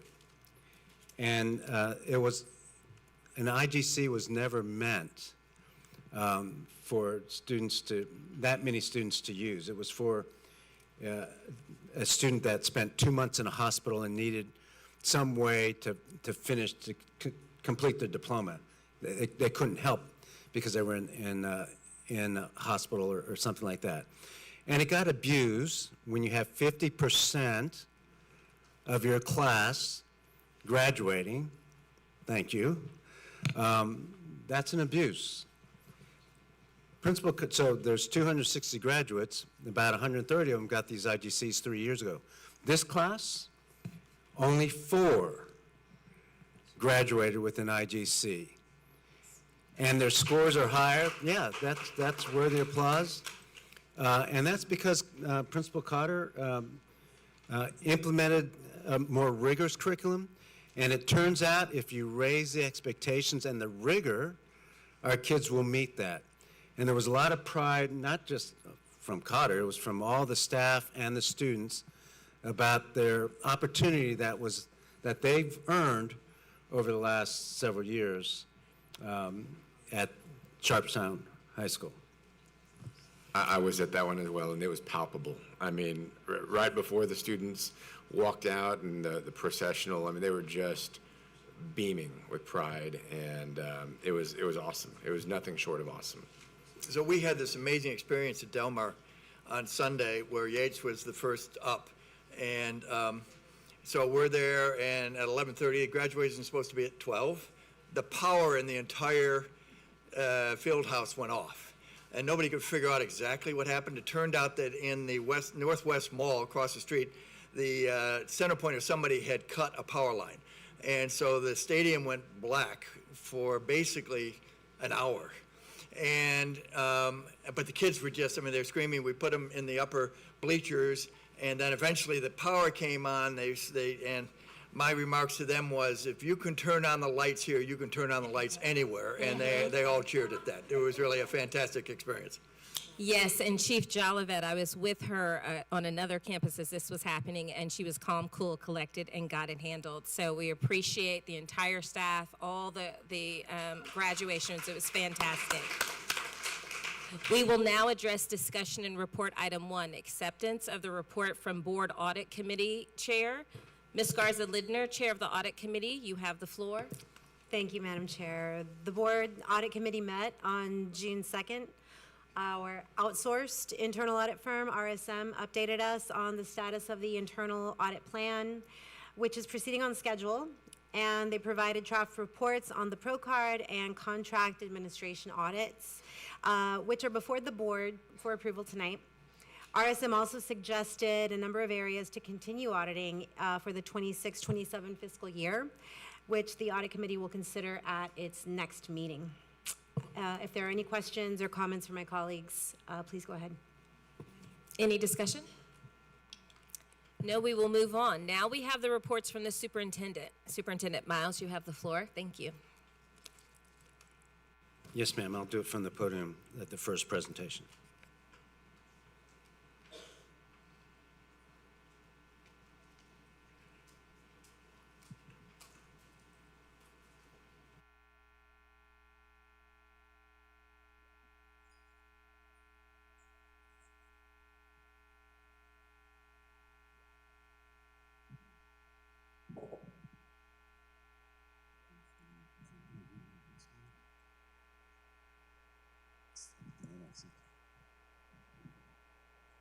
Thank you. Okay.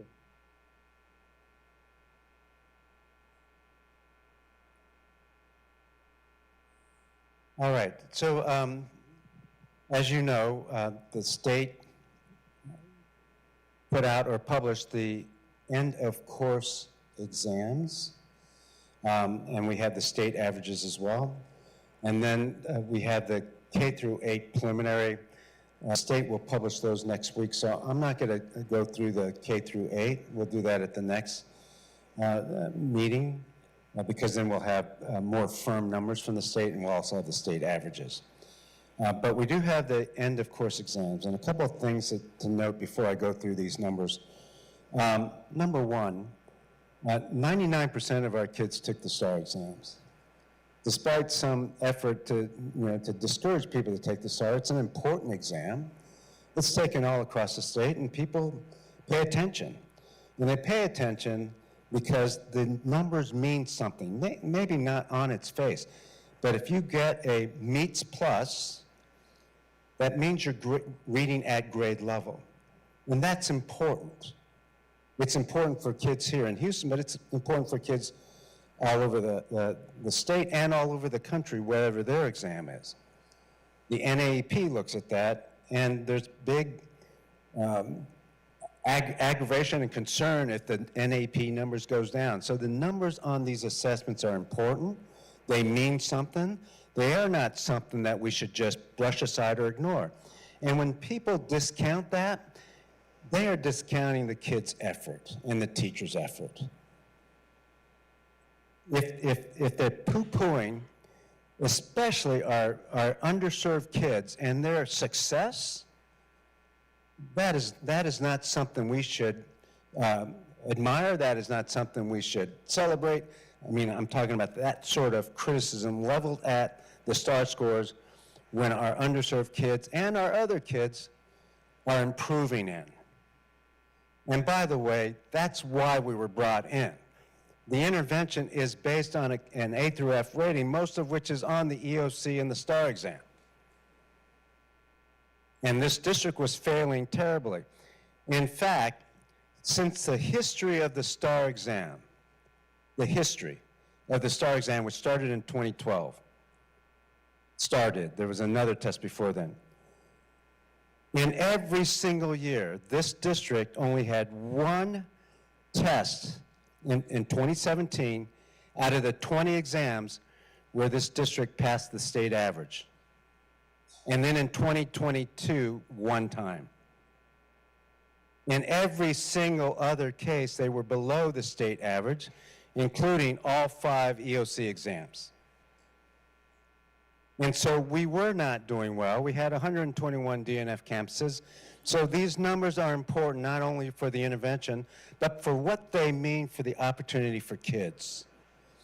The Good Reason Houston put out a report several months ago about a livable wage. In that report, they their research showed that if kids can do Algebra 1 at the proficient level, students before they graduate, and English or 8th grade language arts, the correlation to a livable wage is much higher. In other words, if you can do those two, well, your chances of having a livable wage 6 years after graduating would be much better. It is a fact, at least today and in the foreseeable future, that if you can read at grade level and do math at grade level, your opportunities are much expanded. Now, some people would have you say, well, let's just see if they somehow magically like to read, and we don't need a number. We don't need a test. We don't need NWA. We don't need NAEP. We don't need STAR. And I'm here to tell you that is just such misguided notion of what kids need today and in the future. So with that preamble, I've got a couple more, and then I'll get to the actual data. When I first got here, there was a focus in the district when they reported out score on approaches. And I kept saying, and we tried to educate people outside the district that approaches, yes, we should report it, but that's not the bar. Approaches is less than proficient. Your approaches score could go up and your meets plus go down. Meets plus means you meet expectations. That is the bar for whether you can read at grade level, not approaches. And so for 3 years, we have been reporting all of it, but in presentations like this, and the focus has been meets plus, which is what parents want to know.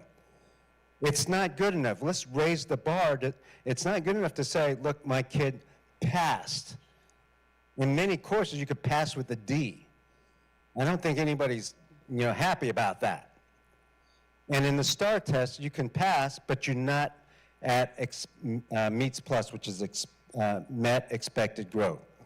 So when you read the papers or you look at any other data, make sure you're focused on the meets plus. That's what we're doing. And that tells the real story of whether or not we have rigorously raised expectations and met what kids need. Because yes, approaches it's better than do not meets, but it doesn't tell the whole story. In fact, it doesn't tell the best story. It can be a false story. If your approaches goes up and your meets plus goes down, that means fewer kids are reading at grade level. So you'll see me reporting on Meets Plus. And by the way, all districts and colleagues of mine know Meets Plus is where it's at. Yes, they'll report did not meet masters and everything else, but that's the one that where they know that they're doing well or they're not doing well with Meets Plus. So let's look at these data. One second here. Algebra 1. That is incredible growth from 2023 to 2026. I just got to have one person say amen. From 2023 to 2026, that is a huge growth, and we are well above the state average now when we were way below. We were 11 points below in 2023, and now it is almost unbelievable, as you can hear from the audience, almost unbelievable that we're at 58 in 2026. That's a real credit. And by the way, more kids are taking the Algebra 1 test than ever before. More 8th graders are taking the Algebra 1 test. I think about 1,400 more 8th graders took the Algebra 1 test. We'll get you I think you either have the numbers or we'll get them to you, than the year before. So we're pushing because of our accelerated math. We actually had 700 7th graders take the Algebra 1 test. And so we're pushing, and you'll hear more about this next time we present because we'll have 3 through 8, and I'll talk about 7th grade math and 8th grade math.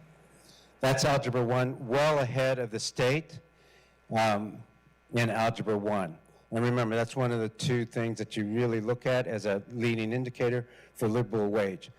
English 1, we went up 5 points from last year, which is great growth.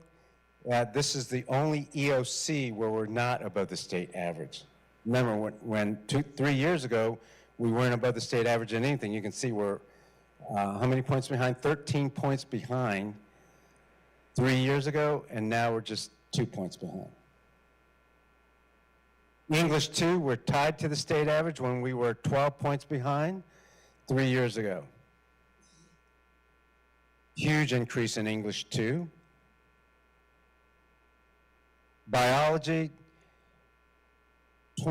17 points behind, now we're 2 points above the state average.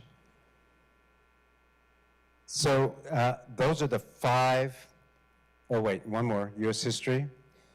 U.S. history, again, we were, what was that, 8 points behind 3 years ago, now we're 1 point ahead.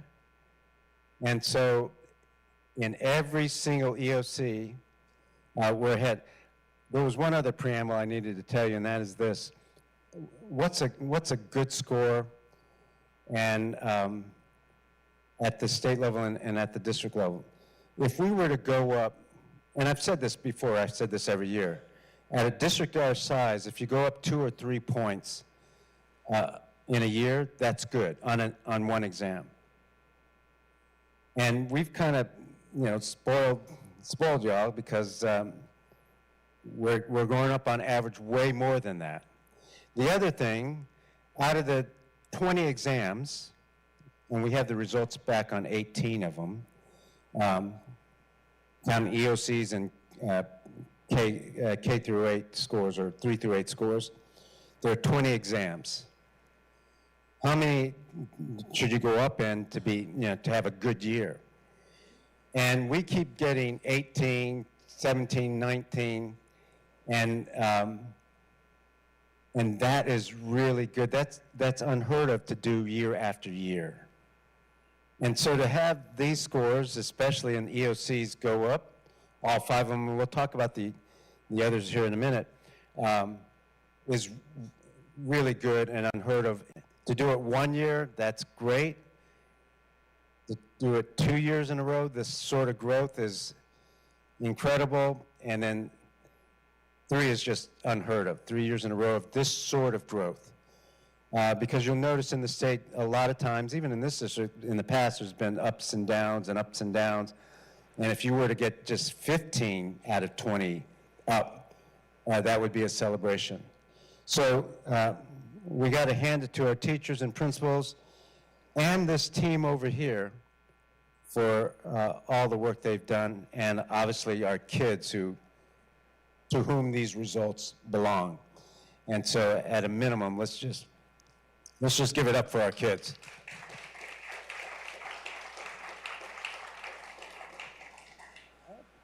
Nobody's giving it up for the kids. Here's the long range you can see over 3 years. You can see the state growth over 3 years. You can see everybody's growth. And the far right column, just quickly, that's how much we gained on the state. So in Algebra 1, we've gained on the state 15 points, now we're ahead of them. And you can see that sort of double-digit gain is, again, unprecedented in the history of the STAR exam. And that's not just me saying that, that's the Commissioner of Ed saying that too. Now, we have the other scores. I'll just give you a teaser. We only have 18 scores out yet, so we went up in 16 out of the 18. The average growth over 3 years for our K-8, or actually 3 through 8 scores, is 10 percentage points. Average growth in high school is 13 percentage points, average, every year, 3 years, or over 3 years, I mean. And then I told you in 2017, this district beat the state average one time, or one exam out of 20. In 2022, one exam out of 20. Already we know for sure there's 4, and we have the 3 through 8. We're going to beat the state in 12 out of the 20 exams. 12 out of 20, first time, I mean, anything over a 1 in the history of the STAR exams. That's a huge improvement for this district. That's what this team has been able to do.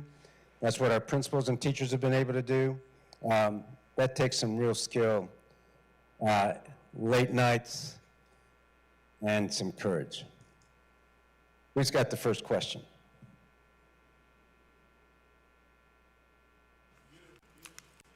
Superintendent, can you give us an idea of about how many students we're talking about? Like, so for instance, in those course, like how many kids are taking that? And when we look at that kind of movement, how many hundreds or thousands of kids are we talking about having some sort of improvement? The average number of kids, it varies by grade, is about 10,000.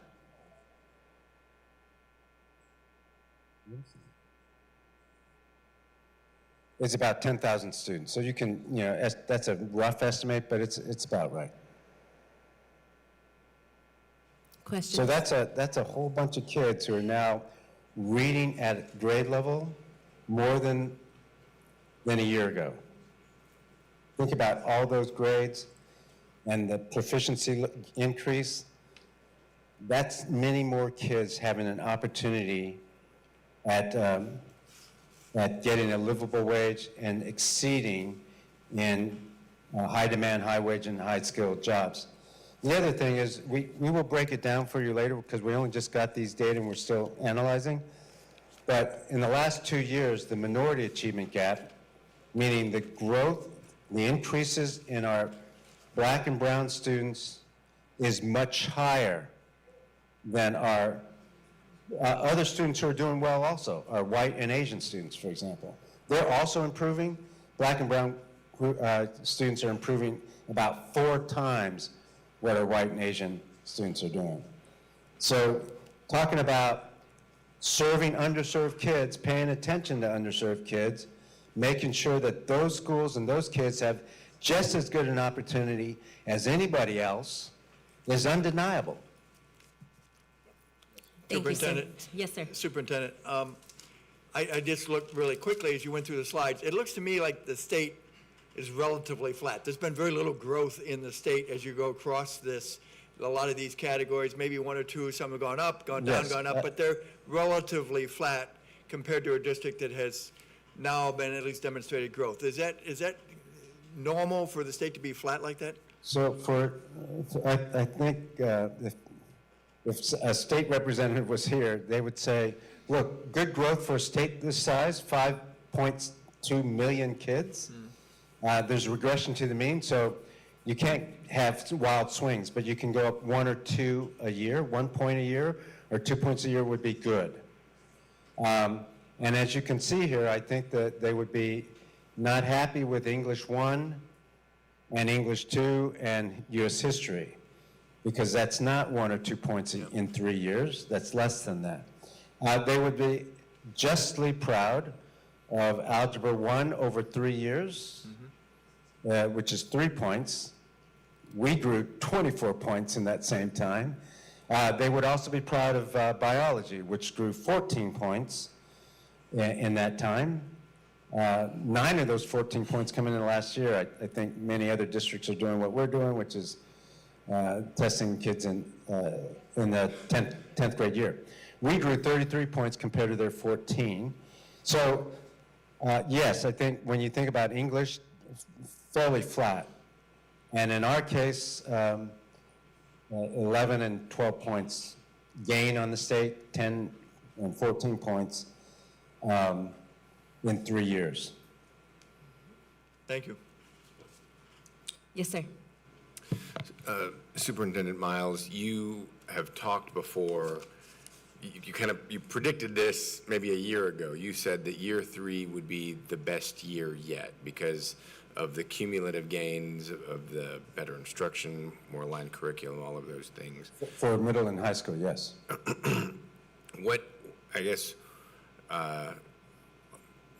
Graduation was awesome, and having the students here was awesome, and now I'm thinking the school starts in about 2 months, and we're gonna have the next school year. What can we expect going forward? I think thanks for asking the question. So, look, 1 year does not make a trend, but 3 strong years certainly does. We can't win the Super Bowl every year, but we can go to the playoffs every year. That's how strong our team is, if you take my analogy. And so we've had 3 strong years, and the thing about the 3rd year is, the first year you could say it was all about growth. You started so low, so we had room to grow, and we did grow. The second year, and if you know about state accountability and how it's rated, if you don't grow as much, your accountability scores will go down. Accountability, maybe not your star, but accountability goes down. You have to maintain that, what they call domain at 2A or 2B. The 3rd year, even if you grow the same, you have to move domain 1, which is the achievement part, the proficiency part. So we showed this year, 3rd year, we could get the same kinds of gains, and that came not just on growth, but on what we call domain 1 achievement. So, having said that, I think next year, because this is such a strong trend and we have good systems in place, that we're going to grow again. And remember, we have the Houston Challenge or the Houston Promise. We don't have accountability ratings for you yet. My guess is that we will cut down considerably, if not all of the D schools and half of the C schools. I'll have a better prediction for you in a month or in 3 weeks or so. And remember, we're supposed to get to only A and B schools in 1 more year. And so we'll see if that is the case, but we have made that prediction because of the trend. It would be unlikely for the trend now to just drop or go flat. We're just going to keep going up. Can you clarify something for me? When you started talking about domain 1 and domain 2, achievement versus growth, what we've been talking about here meets or exceeds, that's achievement. That's all That's achievement. that's We're not, achievement. All right, you haven't been showing us any sort of growth stats here No, tonight. this is an increase in proficiency. Yeah. Increase in meets. And that's what I was saying about the approaches. That's, you can grow in approaches and still go down in achievement. And so that's why it's important to report out on a higher bar. Now, for accountability, and I know this is a quick rerun for you all, for accountability, you get the higher of growth or achievement. But at some point, you grow this fast, you can't maintain that growth. You have to move the achievement.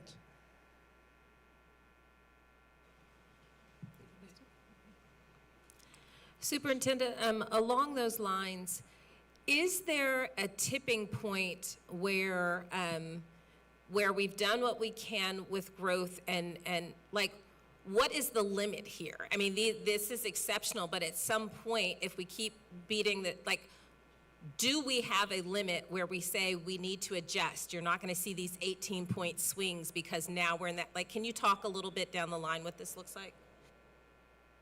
Yeah, it's a hard question to answer. I'm do my best. It's a good question. Like I said, we can't win the Super Bowl every year. At some point, even achievement gets harder to meet, and that's one of the reasons why our higher subgroups are. If you're already at the 85th percentile, moving at 3, that's a celebration. 3 achievement points to the 88th percentile. So at some point, and we're not at that point yet, but we'll get to a point where the runway does slow down, or you have less runway, and so you start to squeeze the top. We'll get to that point. We're not there yet. I think when we get to about the 65th percentile on average, then you're going to start to see 1-point growth or 2-point growth, a year rather than the 3-4 points that we're getting now on average. So that's the time. Thank you. Other questions? Yes, Trustee By Garzona. the way, if we ever get to the 65th, that would be such a national, we'd be above the national average, and we will be where white students in America generally are. We can get 65. there. Yep. Thank you. I have a technical question about substitutes for these end-of-course exams, maybe a clarification here. Does a student have to take an end-of-course exam or attempt it before they're allowed to use as substitute criteria? So does a student have to take, let's say, an algebra exam or biology exam before they're allowed to use a score on the SAT or ACT to substitute for the EOC? They do have to take the EOCs. And so, Melissa, do you have anything to add to that? Our kids every kid has to take the EOC.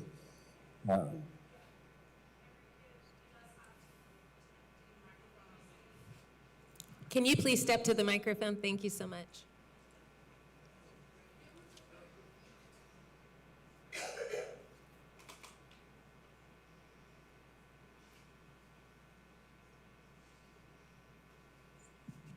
Every student does have to be continuously attempting the EOC, but an IGC can be put in place when a student hasn't repeatedly been passing the EOC, if that makes sense. So where they're going to continue to retest for the ones that count for graduation.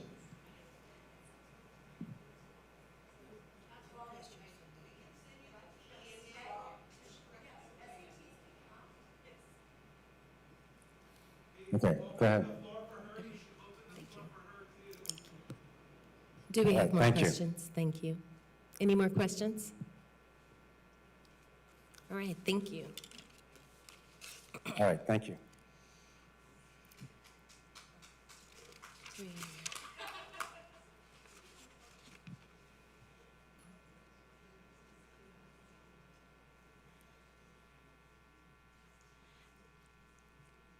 See some more here.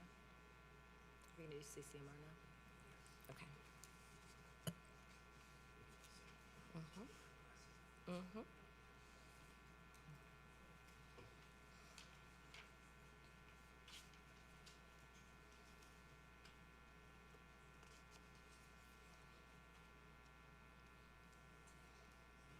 Madam President, at this time, I'd like to call Deputy Chief of CCMR Jill Quinn and Director Allison Levecki to present to the board the monitoring report. Thank you.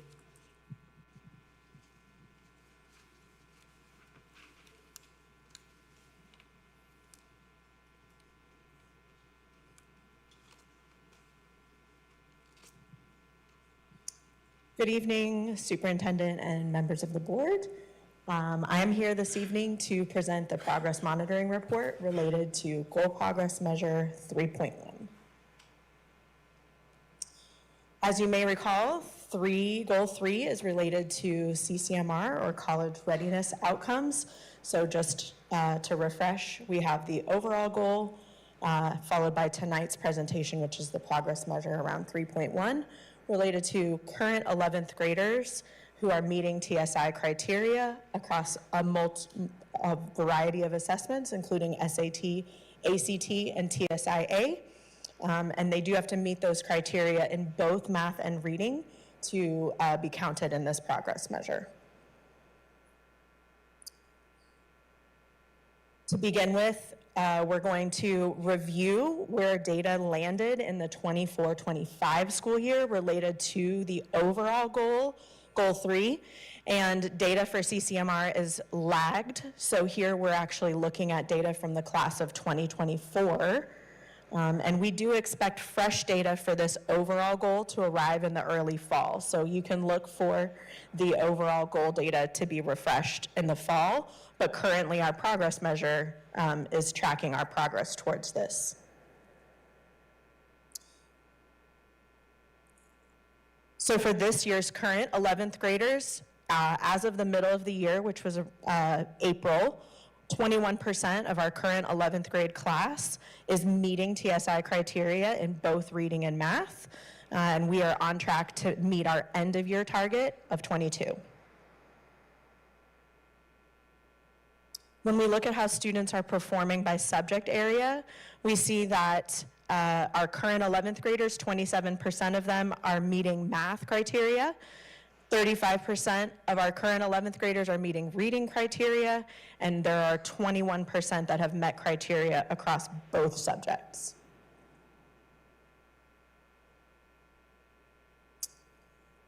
This graph here helps you to understand the ways in which students are meeting those criteria. So to orient you, if we look at the math side of the graph, and then we find the 25-26 bar, here we can see that 16% of 11th graders met this math criteria on the SAT exam, and 6% of 11th graders met through TSI, and 5% met on multiple exams. They've met the math criteria. Similarly, on the reading side, if we follow that bar,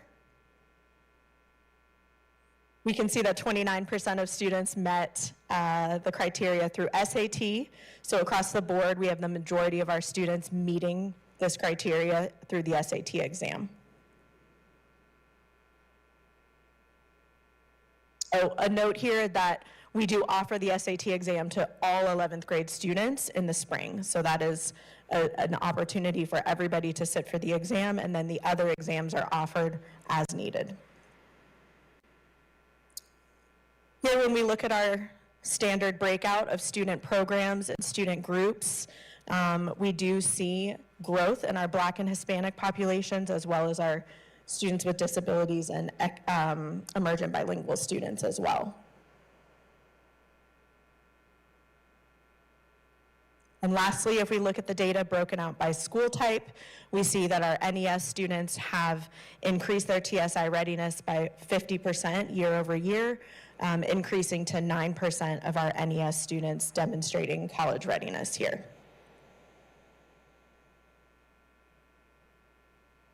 Thank you. So previously, we communicated a few strategies that we put into place this year to support our TSI metrics. So first, we offered a TSI class to 11th graders for additional support with a particular focus in math. Additionally, we offered TSI preparation via boot camps and Saturday academies, which happened outside of core instructional time. As we head into next year, there's 3 big buckets of work that we'll be taking to support our students. In math, we'll begin aligning TSI testing to Algebra 1 coursework, and so really making sure that we're assessing as kids learn skills on TSI. We also will be enhancing digital resources to support our students and providing more support that prepares them for both math and reading. On the English portion of the test, we'll be adding additional TSI preparation in 10th grade as part of English 2 after the state exam. And then across both subjects, we'll be providing professional learning for teachers who teach students in 11th and 12th grade. And then we'll also add additional SAT supports for seniors. For context, this year we had a large number of students their junior year who were very close to hitting their cut score on SAT. So we'll support those students through the summer and into next fall. So with that, we would love to open it up for any questions. Can we go back to the slide where it's broken down into the different student groups? That's the one. All right, so I'm reading this correctly where it says that 14% of black students are meeting in both math and reading, and 17% of Hispanic students? Yeah, that's correct. So there's still a lot of work to do. Yes.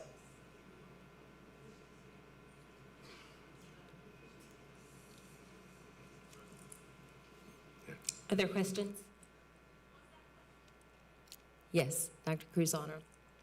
Thank you. You mentioned a TSI course for 11th graders. Is that during the school day? Yes, ma'am, it's part of the day. So they take it as part of their regular schedule. Okay, and can you, just for curiosity, is it called a TSI course or is there another name for that? The course code is algebraic reasoning. So that's what shows up on their schedule. Okay, thank you. Yes, ma'am. If you could go, maybe it's forward or towards the end of the presentation. Next. No, sorry. There was one where it showed the counts of students by NES versus not. Here, sorry. I just wanted to make sure I understood the numbers we were seeing here, the 338 in NES and 206. How many, this is the number of 11th graders that met, but how many students take it? Is it all of them of 11th graders? I think, sorry, trying to get my question out. This is how many met the criteria, but are all students taking one of these tests? Just to make sure I understand. Okay. Yes, so all 11th graders take the SAT in the spring. Yeah. And then TSIA is offered to students who are close to the cut score after we get SAT scores, and then periodically throughout their senior year. So these students will have multiple opportunities next year to demonstrate proficiency. Given then the focus in NES and the sort of the level of discipline and rigor, what is your reaction then to these results here? I think these results show us that we have a lot of work to do, and we believe that the strategy we're putting in place around supporting students in 12th grade with the multiple windows of intentional testing and preparation will help them be successful next year. So this will take some time, but kind of like the previous presentation, like we expect this to continue to grow, hopefully more significantly, maybe even than maybe our EAS schools, where we expect to see maybe more growth. Yeah, absolutely, that's our hope. And I think next year, the strategy we're putting in place will be supporting students in math, reading, and then supporting teachers across both subjects to continue to see gains. Sorry, if you don't mind. As a reminder, NES campuses qualified to be NES because they served large portions of students that were beginning their time in these high schools unprepared. So in order to close that gap, I think the first step is making sure that they can master the high school coursework, which I believe that Superintendent Miles's presentation shows that we're doing a great job of that, but we know we have more work to continue to make sure that they can take it to the next level and be college ready. Thank you. My question wasn't clear, but you addressed it, which is the reason it's NES, our students do need additional supports there, and we're doing that. I do celebrate this growth, right, from year over year. It is interesting to see it next to the EAS numbers and go, oh, we need to keep working. So, no, it's great. Thank you. Do any students take PSATs anymore, or are the PSATs still used as any sort of a guideline to this? Yes, we do offer PSAT to our students, and that guides some They of... all take, in 11th grade, they all take SATs.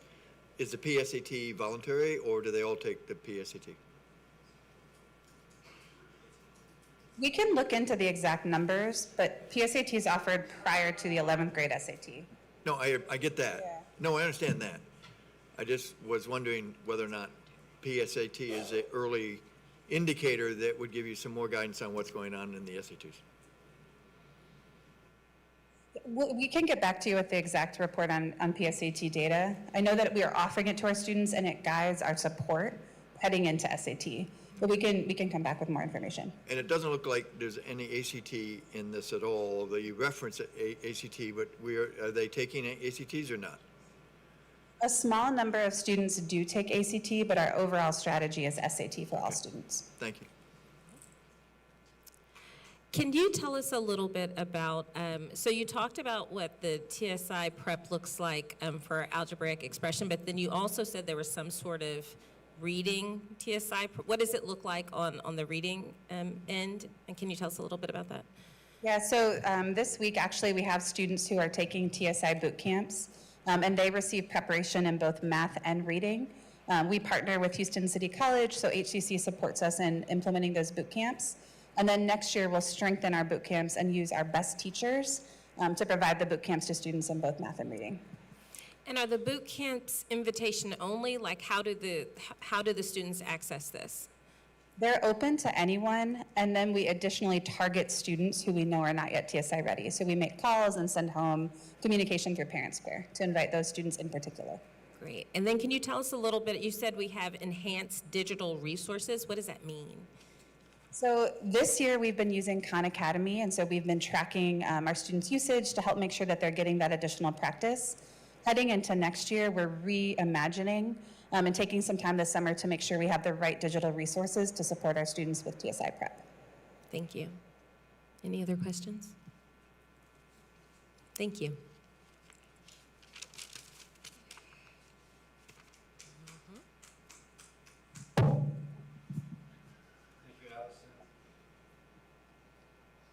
Thank you, Jill and Allison.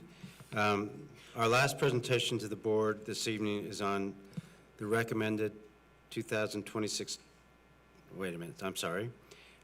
Before that, we have Director Allison Levecki will present the state comp ed evaluation summary.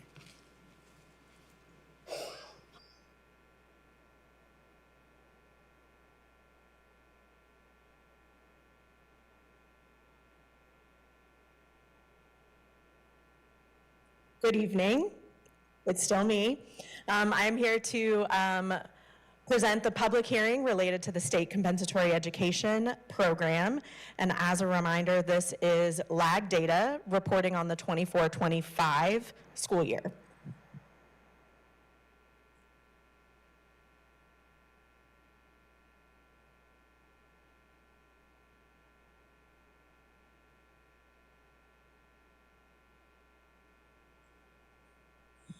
So state compensatory education is laid out, the guidelines are laid out in Texas Education Code, and it is a program that has additional state funding with it that is designed to reduce dropout rates and increase the academic performance of students who are designated as at risk.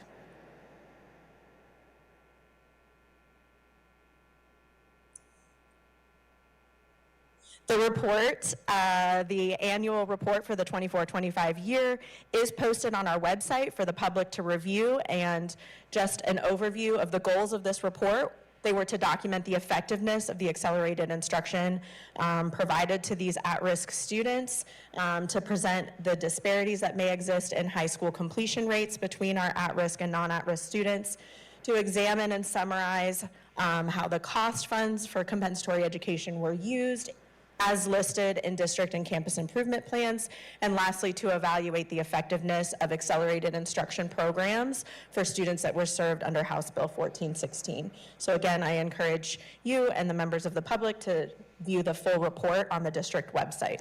Thank you very much.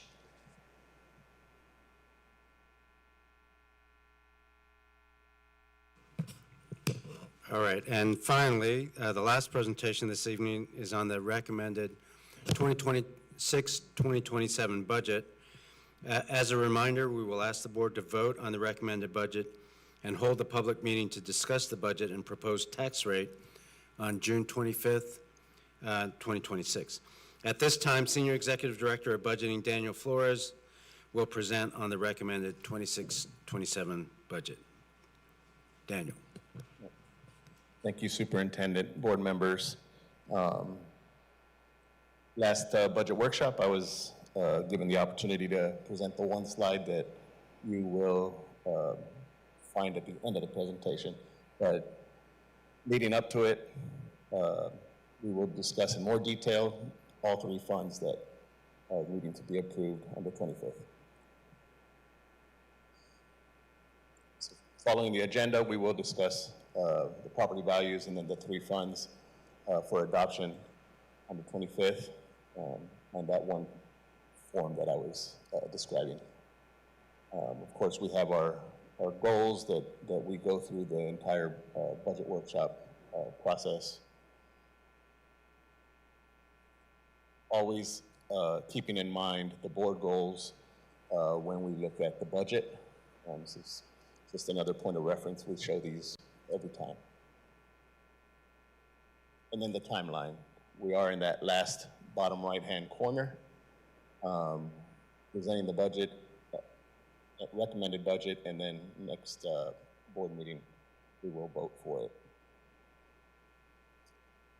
And then keeping the guiding principles set forth by Superintendent Miles as we go through this iterative process. One of the largest items is property values. Right? We have a large revenue source of local revenue that is generated by this property and our tax rate. So the number here to keep in mind is the $232.6 billion. We take that number and we multiply it by the M&O tax rate and by the INS tax rate. The tax collection rate here for M&O and INS is about 97, maybe 97.4%, roughly, to generate the $1.5 billion in revenue for the M&O side, and then generates about $378 million for the INS.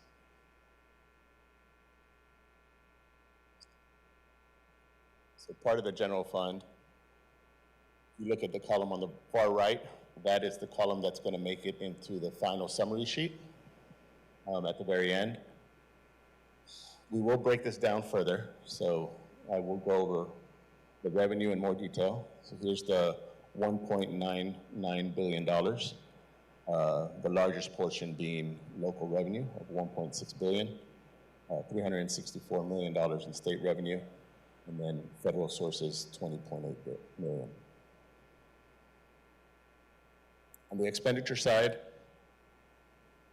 in the summary sheet, you see it by function, which is what is required for adoption. This is a different look that shows the major object set forth by TEA.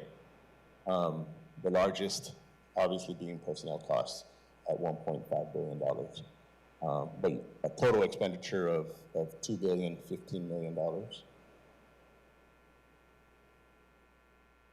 Then we have a summary. Of course, the revenue and the expenditures gets us to operating, in this case, an operating deficit of $24.5 million. And we have other sources, which are similar to other revenues and other expenditures.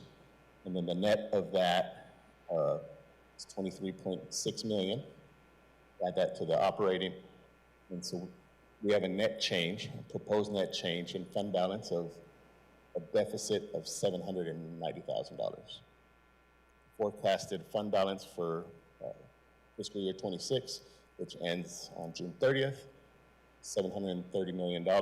And so the forecasted fiscal year 27 fund balance would be $729.5 million.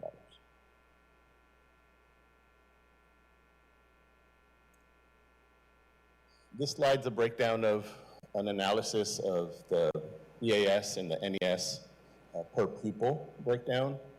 So on the top section of the graph, the chart, we have the a comparison of the 25-26 allocation per student. And on the right side, we have the 26-27. The average allocation per student, the difference between the NES and the EAS is a little over $2,600 in the 25-26 school year. And then in 26-27, that gap is narrowed a little bit, just under $2,200 per student. And then the bottom section takes the 26-27 into a little bit more detail to show where that allocation is more prevalent, which is in the salaries, right? So almost 2,000 of that $2,200 is in the per pupil for salaries. Madam President, if I might just stamp that. This shows that the priority and more dollars have been devoted to NES and our underserved students, the kids who are most behind. Most of those 121 DNF campuses from 3 years ago are NES schools. And they continue to have greater challenges, the communities of poverty and language barriers.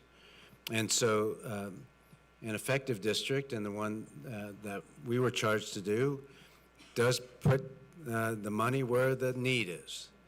And so we do have, and this is evidence of it, and actually some people complain about that, more money going to NES students NES schools per pupil. You will also see that most of that 2,200 or so is in salaries. What does that mean? That means teacher apprentices, learning coaches, no substitutes because you have these other folks, dyad, things like that, the people who run the dyad programs. So that's the difference here. It's mostly people, but it also shows that our resources are going where our need is, and that's one of the reasons why we're closing the achievement gap, which is one of the two big things in the vision statement. The next fund is the debt service fund. Tax rate of 0.1667. Key thing to point out with the debt service fund, we did get our bond ratings, and so we have a AAA rating with Moody's and a AA plus with Standard & Poor's. So very, very good rating, financially stable.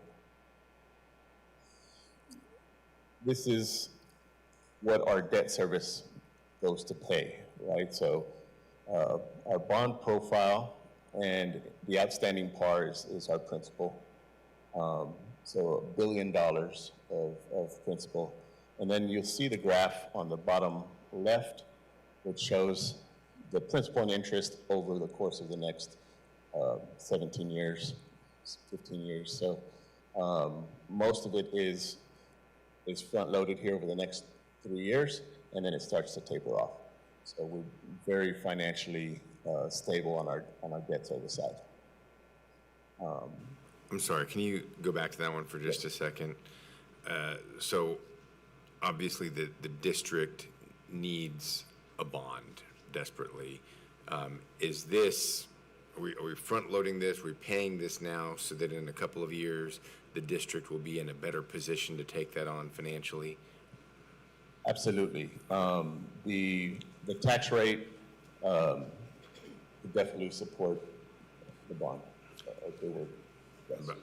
And if I can add, I mean, Jim Terry and his team are really good at managing the money, but part of this low debt is because we haven't had a bond in, since 2012, and no elementary and middle school bond since 2007. Yeah. So, and that's part of it. Now, Jim and his team have refinanced and done, things to make it even better, but that's why you see such low debt in future years. And I want to be clear, what I'm asking about is we're not all going to be here for the next 5 years or 10 years. I want to make sure that we are doing the things today so that the district is prepared and in a good place financially to get a bond as soon as possible, but whenever that day comes, that we're doing the things now that we need to do so that the school district is in a good position to get a bond. Yes, sir. Let me answer it this way. That's exactly what we're doing. What we can do and what we've done is to keep a AAA rating in Moody's. More important is we got rid of all the ESSER dollars, or almost all of them, that was in recurrent expenses, and we got rid of our huge debt that we inherited, and we're almost at a balanced budget, as you can see, for this current year, but also for next year. And that's what investors look at. That's what will give you the best interest rate on your bond is low debt. But we won't keep that rating if we didn't have a balanced budget, and if we didn't do the hard decisions to right-size the budget and get out of debt. The answer to your question would be, the opposite of what I just said. So how does this compare to other districts, particularly on the debt service side? Do you make any of those sorts of comparisons? Yes, sir, we do. So we can compare a couple different ways. I think one of the ways to compare would be the tax rate itself. Mm-hmm. So we're at 0.1667. Right. Boston ISD is at 0.123. Dallas is at 0.242. Katy is at 0.39. Cy-Fair's at 0.4. So out of those five, we're second out of those 5 large schools.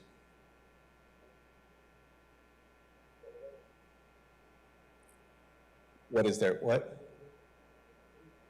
Yes. What's their rating? Oh, Cy-Fair. Oh, Cy-Fair. What's their rating? Are they AAA? I'm not sure.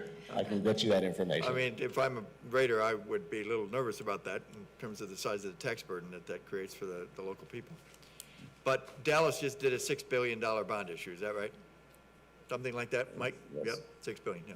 Okay. If I could clarify what you both were saying to just make sure I understand, right?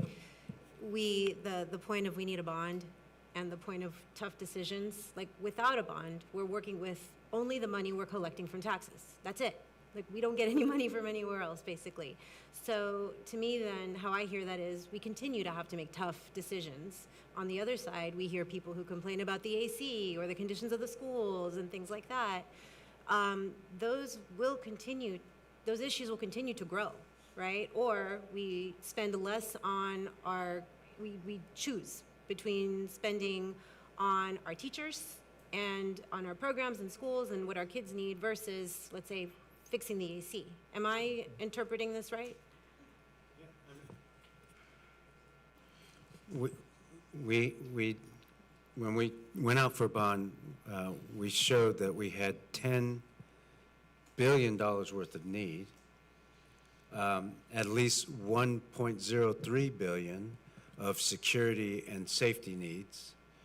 And so that need doesn't go away. And it just increases in intensity over time. I saw something on the news about Cornelius Elementary School. Yes, that was one that we took people around and took pictures of, and if you want to stop rotting wood, you have to kind of build anew. It's not, you can't just replace piecemeal. So there's lots of things that are problematic, and we will continue to have to spend, the answer to your question is we will continue to have to spend money on, more money than usual, on our buildings and facilities. And that will eat into all the money that we have. So we will either have to cut somewhere else or find new revenue. Sorry, one more. You noted the collection rate earlier. I think it was 97.4%. Roughly, yes. So there's a gap there. Is that typical, that 97.4%? Yeah, How do we go get the rest of the money? So, That's a big we chunk of money. We do have delinquent tax attorneys. So for whatever we don't collect, the delinquent tax attorneys are pursuing. Mm-hmm. And for that principal and interest, here's the budget. So the revenue, total revenue for the debt service is $399 million. Our total expenditures, $444 million. Again, we have other financing sources and uses. In this case, all revenue coming in below the line, so $30.8 million. Net change in fund balance deficit, just under $14 million. And so that would decrease the fund balance, $2 million. Then we have nutrition services, and this is a federal program we get reimbursed for, so you'll see most of the revenue in the last line of federal sources, $123.9 million. Total revenue for the program is $131 million, and then we have $130.5 million in total expenditures, and so about $500 million would be added to the fund balance for this program.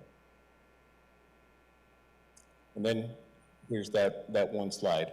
All three funds brought together into the one page that will be adopted on the 25th.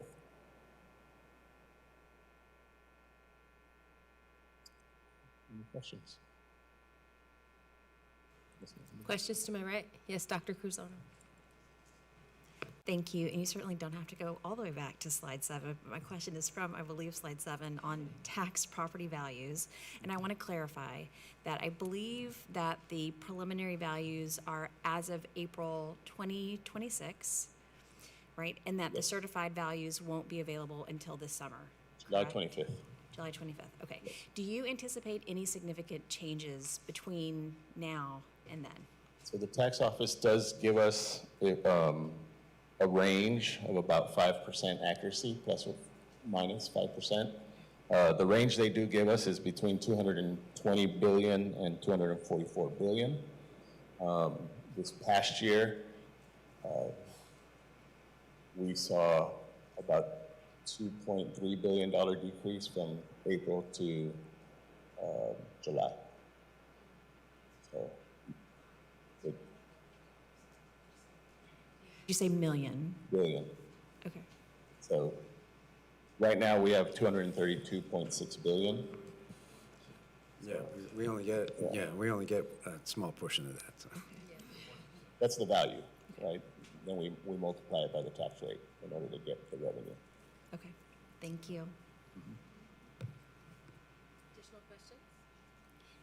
I have a comment if I can. Yes, Superintendent. Yes, thank you, Daniel. One thing I hope the board realizes, this is not just a numbers exercise for us. The real key when you have scarce resources is to do this in a way where you prioritize the need, and you accomplish what the district needs to do in its vision and mission statement with shrinking numbers of dollars. And so you will see closely, and I know you guys have much more data, but when you look through that, you'll see, for example, that instruction takes priority. You see that we put the dollars where our key actions are, and we do so in a way that we can reduce the number of DNF and now C campuses. It's not just a matter of balancing the budget. And so our outcomes show that in the last couple of years, we've been doing just that. We're getting the outcomes, keeping our schools safe, making sure that Joel Yvette is happy, because you know her people are up at 4:30 and 5 in the morning, keeping the buildings cool, and things like that. But we've been putting our money where our actions are, and as a result, we feel confident that our instruction is prioritized. Our kids will be the beneficiaries of that, and will reduce the D and C campuses. Thank you. Any more questions? Next, we will hear from our remaining registered speakers in Group B, first in person and then those on Zoom. We have seats in the front row reserved for the next group of speakers, so please occupy those seats if you are up next. Please come to the microphone in your numbered order, beginning with number 53, and please state your name and topic. If 53 to 63 could move to the front, please.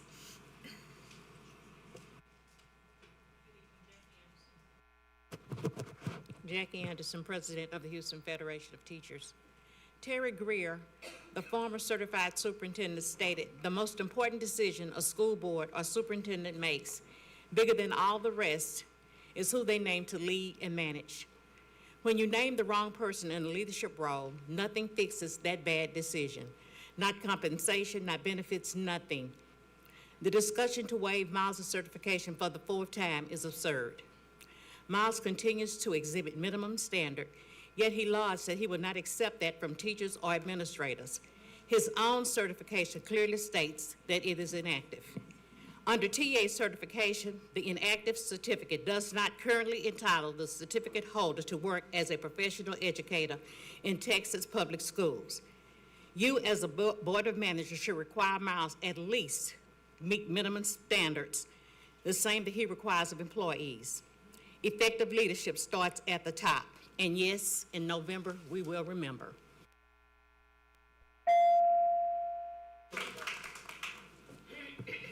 Good evening. My name is Dr. Coretta Fontenot. I am reading this statement on behalf of a certified teacher who's been certified for the entirety of their 20-plus year career. While HISD policy requires uncertified teachers to achieve their certification within 2 years of hire or they will be fired, Miles' certification has been inactive for almost a decade, and instead of renewing that certification, he has chosen to ask the board to simply give him yet another pass. True leadership means not only telling others what to do, but modeling the behavior you desire. They consistently model this for their students. They expect their students to call them out when they are wrong and if they're being hypocritical. For the appointed superintendent of the largest school district in the state to demand certification from his employees while not bothering to get that himself is the height of hypocrisy. Keep in mind that Mr. Miles and Mr. Mom both do not hold certification. The Board of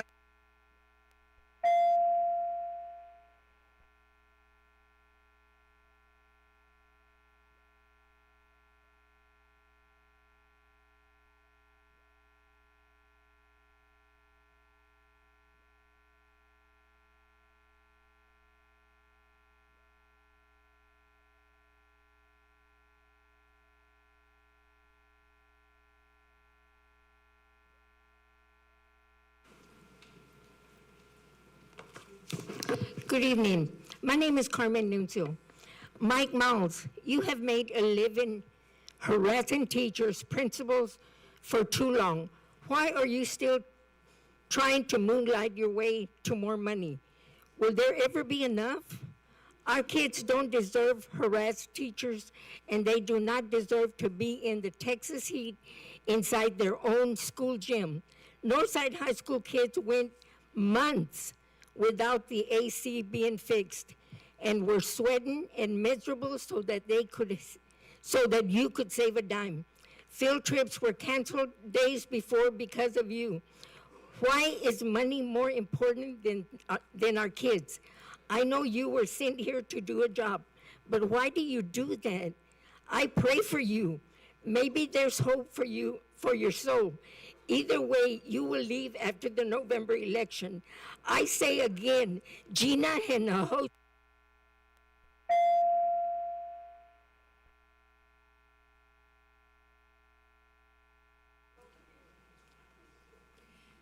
Good evening, members of the HISD Board of Managers.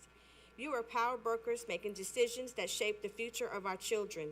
Many believe that you serve the agenda of the state rather than the children of this district, and your actions have done little to prove otherwise. You took away the magnet and fine arts programs that attracted families and helped students thrive at Burris. You brought back a teacher previously fired for low performance and made her the principal. You failed to properly maintain the school's infrastructure while years of neglect accumulated. Now, after stripping away opportunities and allowing the building to deteriorate, you point to low enrollment and aging facilities as justification for your closure decision.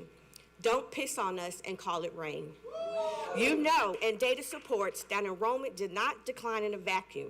Conditions did not worsen on their own.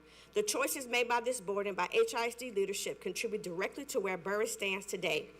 You have reduced the educational opportunities for Black, brown, and special education students and treated their futures as expendable.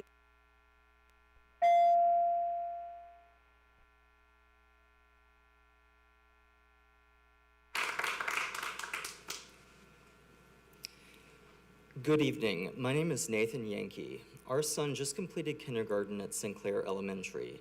He's a bright-spirited kid with ADHD. I fret each new school year knowing the wrong student-teacher match could be a disaster.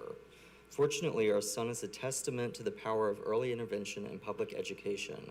The adage, "it takes a village," rings true in his case. However, I want to mention specifically our son's kindergarten teacher, Miss Jenny D. Guys. From day one, Miss Guys made it her personal mission to engage our son. In addition to graduating from speech therapy, our son is for the first time performing at or above grade level in all areas in formal achievement testing. He earned Student of the Week twice and AB Honor Roll. Most importantly, he's headed into first grade with friends, a joy for learning, and self-esteem intact. I was shocked to learn that Ms. Guys is facing the possible loss of her position in HISD due to her PTO, as mentioned earlier by another parent. Most troubling is the implication this is happening because she's not a sufficiently dedicated teacher.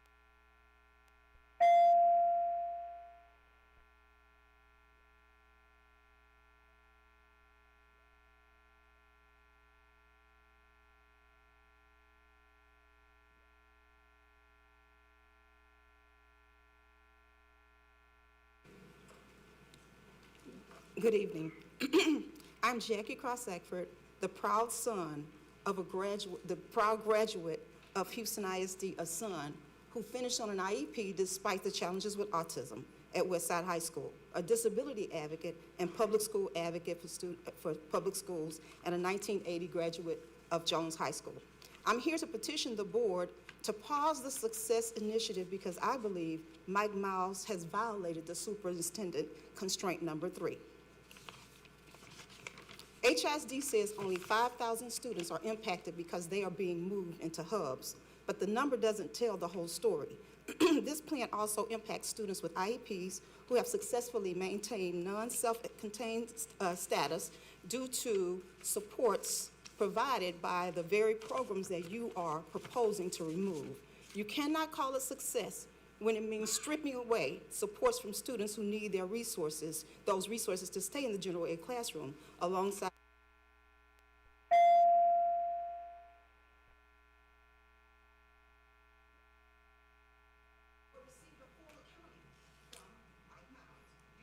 Thank you.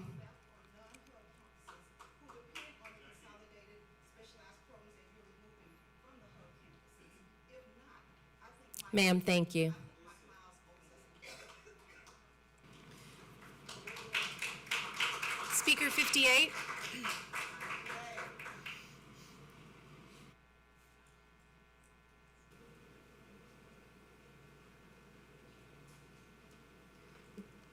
was going to run down the purchases and apprise you all, which your board of managers, you should be better prepared. You need to read a newspaper. You know, you really do. You're not going to get it from TV. Obviously, you didn't. And you need to read a newspaper. SAT is not a test of proficiency. It's a test that was meant to find white boys in the Farm Belt. That's all it was. Conant, a broke man, graduated Princeton. You should know it. You should know that if you go 200 points above what you did the last time, they declined the score. They declined scores from black people. But, you know, I'm astounded.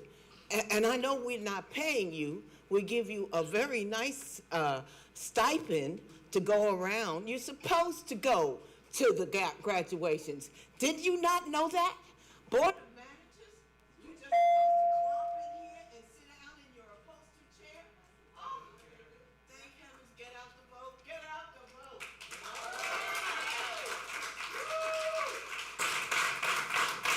Do we have one Gallegos, Ruth Hoffman-Lack, Hassani Taylor, or Sister Mama Sonia, Lucas Roberts?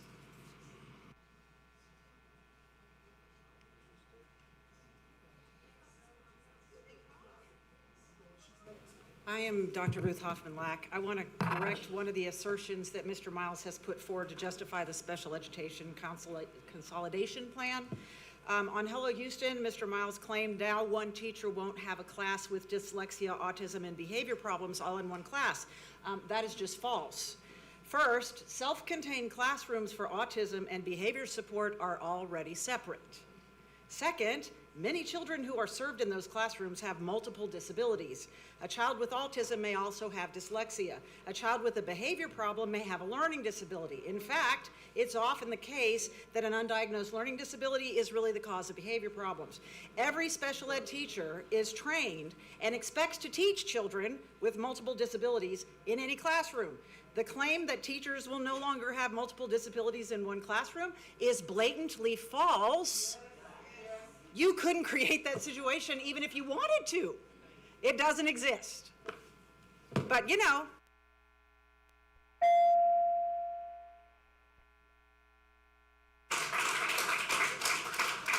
Speakers 61 through 71, please move to the front row. Good evening. My name is Hassani Taylor. I am a 19-year veteran teacher with a master's degree in secondary English language arts instruction, certified in 2 states in 4 through 8 ELR, 7 through 12 ELA, ESL, gifted and talented. I will be switching my content in the fall because of the pay for performance model. I have currently taught the last 3 years English for speakers of other languages, English language development and acquisition, and under the pay for performance model, my data comes from STAR. The criteria for my classes means you've been in the country 3 years or less, and you're intermediate or lower for English proficiency. We have TELPAS for English proficiency testing. So why is STAR data that native speakers fail, as we saw, 30% of the time when they take it for the first time, used to evaluate my efforts as a teacher? Because now that's going to impact how much I get paid moving forward under the pay for performance model. I don't think it's legal to set up a system pay for performance and then create a formula that intentionally places me lower than anyone else.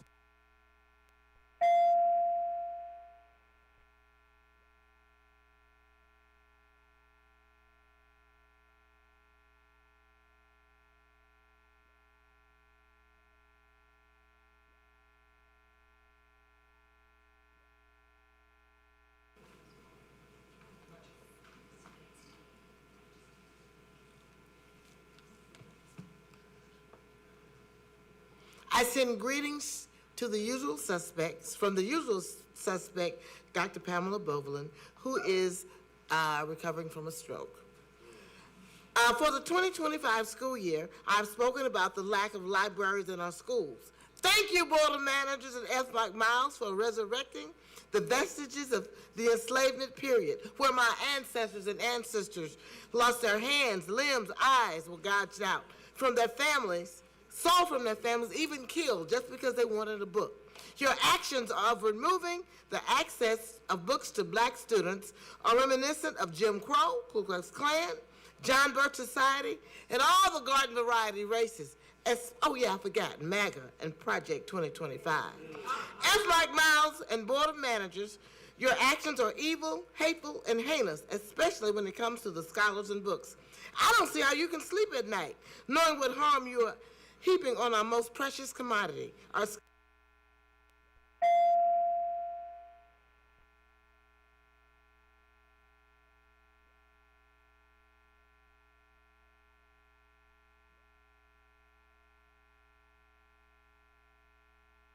y'all, if the shoe fits, wear it.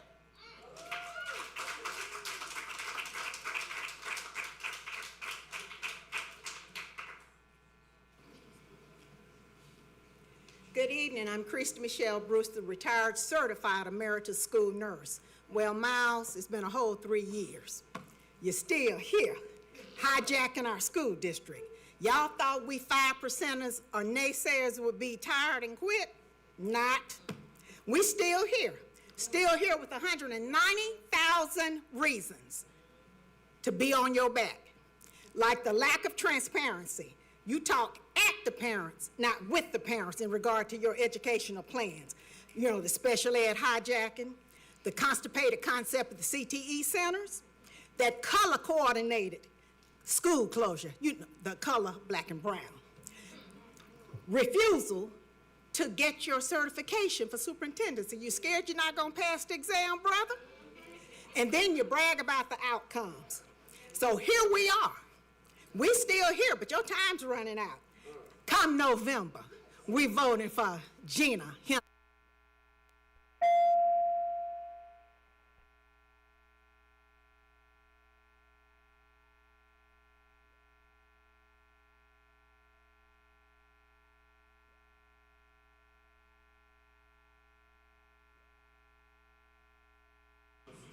Speaker 63, Jackie Cross Eckford. Oh. 65, Laura Bergamasco. Good evening. My name is Laura Bergamasco. I'm a parent of a newly graduated kindergartner at Sinclair Elementary. He actually had a fantastic year, and it was wholly in part by incredible school community full of administrators who really cared, a wonderful PTO community, and specifically his kindergarten teacher, Miss Jenny D. Guys, who you heard from for 2 other parents. We learned at the very end of the year that unexpectedly that she had been terminated due to going 1.5 hours over her allotted PTO due to taking care of her father for a family emergency. Coming in, she is a brand new teacher. She was excited, eager, willing to learn. And Mr. Rosales, she was also one of those teachers who loves her students, and her students absolutely loved her back. They followed her around the kindergartner, sat at her at lunch, really fantastic. But mostly importantly, she did everything she wanted, or everything you guys wanted based off of your short-term KPIs. She got the academic score. She did what she wanted, but inevitably by letting her go, and as well as a very short.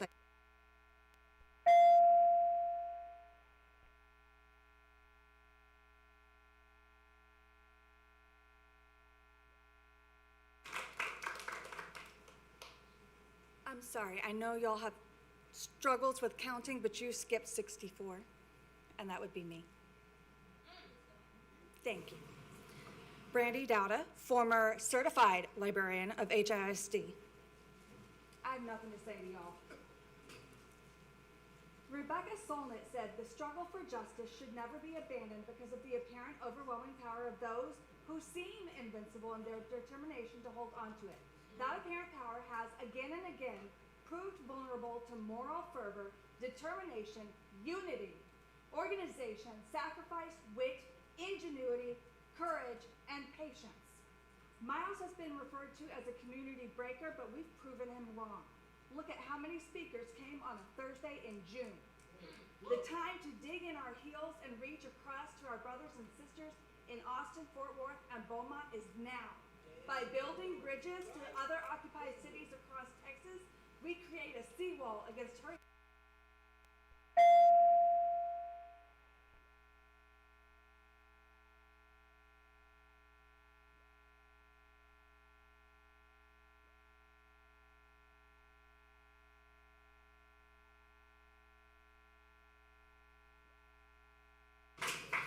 Speaker 65, Laura Bergamasco.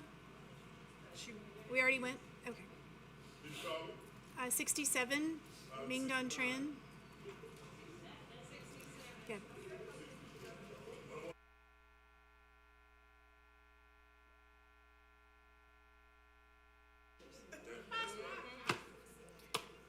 Hi, Mindon Tran. I'm speaking on items 25 to 31. Y'all know me, I'm a certified HISD teacher. Teachers have an end of the year checklist that we all have to do before we can check out. So let's see what Miles and the board can check off after 3 years of this takeover. Year 1, chase away 10,000 teachers.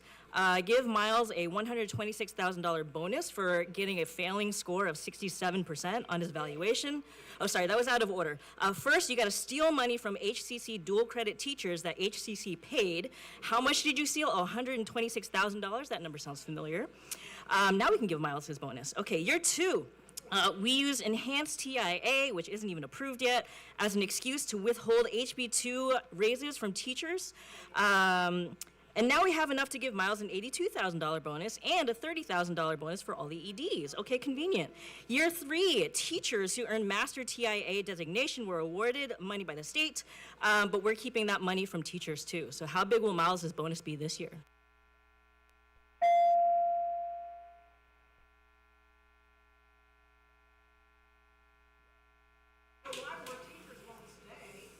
Hi, I'm Mackenzie Boyer, former HISD teacher. Mike Miles has served as an uncertified superintendent for the last 3 years. It's maddening as he approves raises for himself, closes campuses, and enforces destructive policies that have zero basis in best educational practices that lead to shocking drops in enrollment, all while there is an obvious conflict of interest as he is a former manager / current consultant for a chain of charter schools that receive substantial payouts from taxpayers. The fact that he's uncertified is a slap in the face to most administrators and teachers who invest years of schooling, training, and testing to go through legitimate certification processes, all while working the hardest and being paid the least. This authorization to waive the certification requirement with the commissioner sets a precedent for all the other districts being taken over that any grifter or con man can serve as superintendent and make similarly corrosive changes to a system they have no business being in charge of.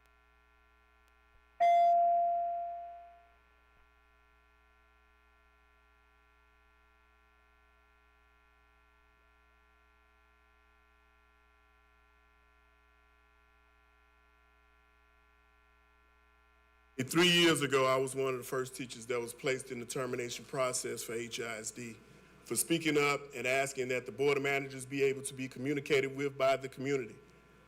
And you're still here. So the whole thing is this for the board of managers. When he leaves, and he is leaving, and when you are no longer on the board of managers, you still have to live in Houston.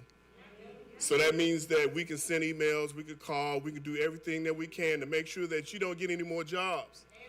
You don't do all of that stuff. And we're not going to give you a bond. We will campaign against any bond or anything that you have set up or wanted to set up. So the whole thing is he said approaches is not where we are.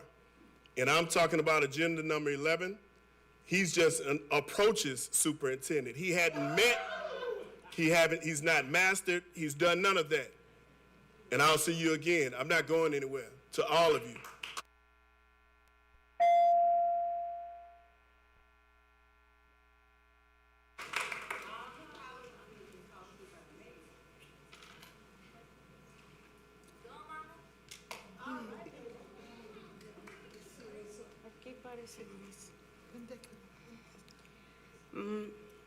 My name is Dr. Judith Castillo. I'm the Educational Chair for the Greater Houston Justice Coalition and Alula Council number 19.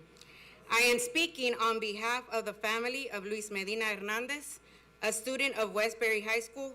My career in education began right here in Houston ISD. I began as a migrant tutor. I later earned my teaching certification, multiple graduate degrees, and ultimately my PhD, because I believe that serving students require preparation, training, and accountability. Today I'm asking transparency. According to the parent, Luis was removed from campus in a wheelchair while unconscious. The parent was contacted only to pick him up Yet no incident report was provided and no clear explanation. We are still awaiting records from Principal's Office, Houston ISD Police. There's also an ongoing CPS investigation and active grievance regarding this matter. We're equally concerned about the failure to adequately educate communication with Spanish-speaking families. Translation and interpretation are professional.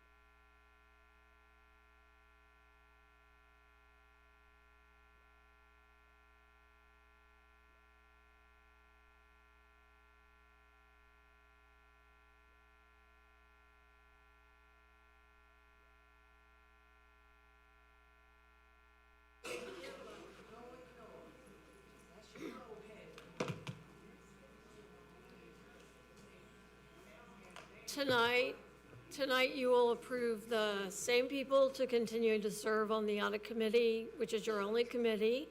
Ms. Lindner gave you a 1-minute audit committee report tonight, but she didn't tell you that people have been abusing the pro cards, overcharging authorized limits, splitting receipts to avoid the limits, missing approvals, and exceeding monthly transaction limits. That was not worth your time or hers. It's in the fine print of the agenda, but I wonder if any of you read it. Company cards are the most common avenue for fraud. RSM called these high-risk audit findings, which you can expect when the control environment is just whatever Miles and Terry say it should be. But we can count on Mr. Campo to trust the system. His response was, maybe the limits are just too low. The dashboard indicates a sluggish response by management for the last 3 years to audit.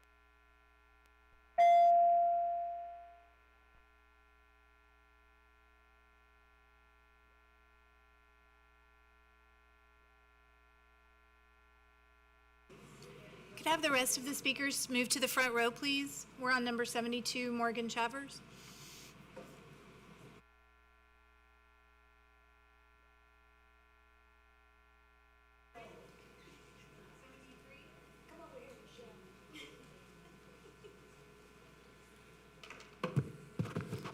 Hello, board members. My name's Joseph Burke. I am a alumni of Burris Elementary, an elementary school that was a safe haven for me. And you are taking that away from thousands of children. I was raised by Black women, women that taught me how to believe in myself. And you're taking that away from children. How could you?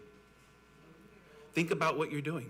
I also want to add that I'm also a proud business owner in the East End, which I don't think that we have enough representation of. But anyone can tell you that Mike's, whatever that was, imagery, is a joke.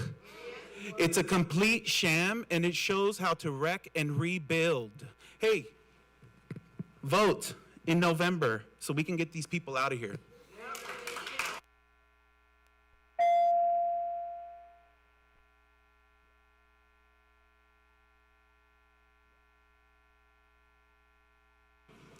Diane Olmos Guzman.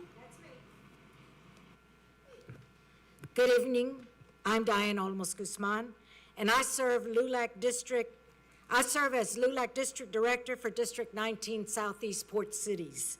I'm here today to urge greater transparency and accountability in the Individuals with Disabilities Education Act funding, which is used to serve students with disabilities in Houston ISD. These funds exist to support students, not systems, that include vendors with isolation centers that must be vetted to provide required services for students with special needs. Families deserve to know campus by campus whether special education dollars are truly reaching the children they are meant to serve. Limited IDEA funds should never be used in ways that separate students from their peers.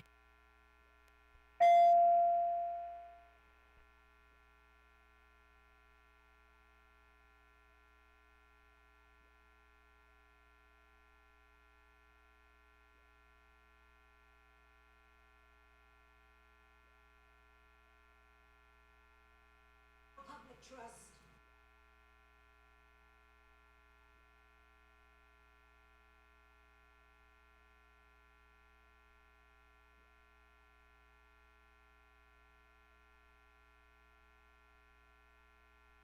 And Michelle Williams.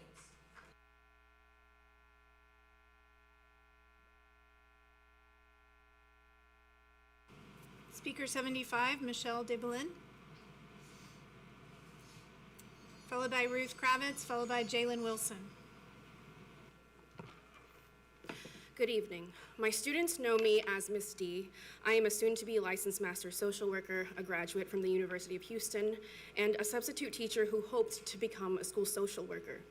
According to child psychoanalyst Eric Erickson, young children learn critical social and emotional skills through play. Yet in our classroom, I witnessed 5- and 6-year-olds sitting for hours, filling out worksheets, and sitting through test-heavy assignments. I remember kindergarten as story time, make-believe, arts and crafts, learning how to share and cooperate with my classmates. Children need opportunities to play, move, imagine, and explore. We deny our children those experiences, the effects don't disappear. Teachers in 1st, 2nd, and 3rd grade become overwhelmed managing behaviors, teaching social skills that children haven't had the chance to develop, leaving less time for actual instruction. Our children deserve safe, developmentally appropriate learning environments that nurture them as whole human beings, not just future test takers. Thank you.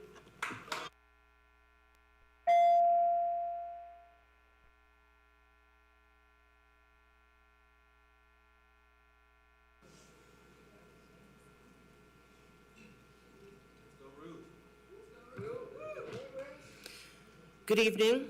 As always, I have a different speech. I know you spoke for about 40 minutes about the scores. I'll try to rebut it in a minute. You said tonight that the number of algebra testers is up. The truth, 3,000 less students taking algebra now than in 2023, and no students taking algebra in 8th grade in many NES schools just to skew the results. You say that there are huge gains in HISD. The truth, the score gains largely mirror gains across the state, partially, of course, because the state lowered the scores to be considered passing this year normal for an election year. What you describe as historic bio gains are the same as the state's, but you did so by demoting NES schools students to 2 full years of bio prep at the expense of student access to rigorous courses.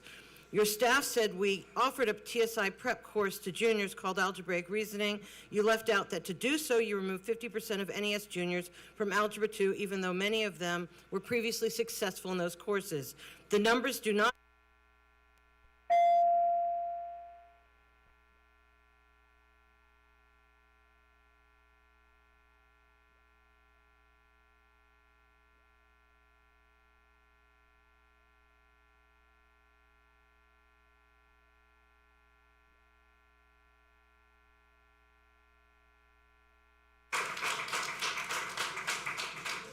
Speaker 79, Sabira Robinson.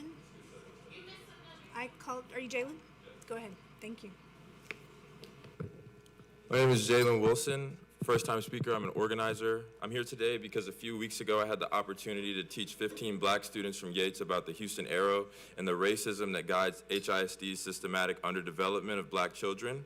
Yates is sandwiched between 2 universities, and when I asked the students about their college ambitions, neither UH or TSU were mentioned. When I asked them why they think their schools are being shut down and why their food is spoiled and not other students, they told me, the group was able to deduce relatively quickly that it's because of their skin color. I told them, yes, it is that simple, in fact. I wish I had told them that it's because they're capable. Because these students knew demonstrations of learning demonstrate absolutely nothing. They're graded on completion, not demonstration or learning. So why do you think that because you can pass, Floyd, that you get to fail our children? If 50% IGC usage is abuse, what is 50% of third graders being unable to read under your leadership? Your leadership.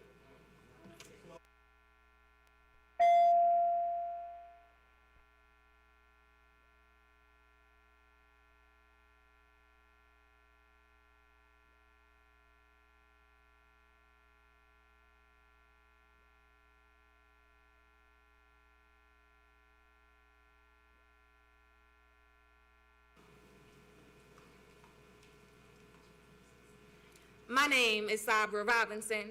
I am a mentor, youth mentor in Third Ward, a master's level social worker, and a former underserved minority child myself, personally.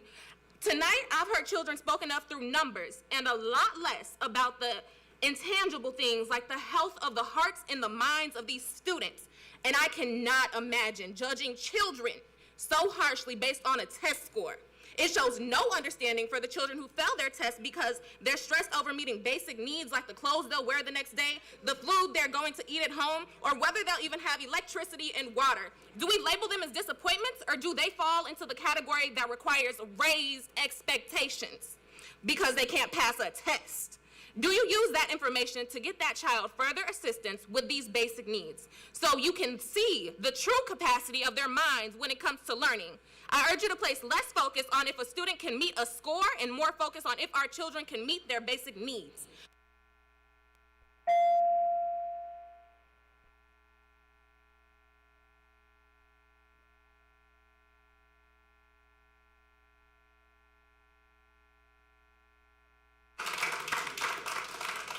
Michelle Williams, Houston Education Association.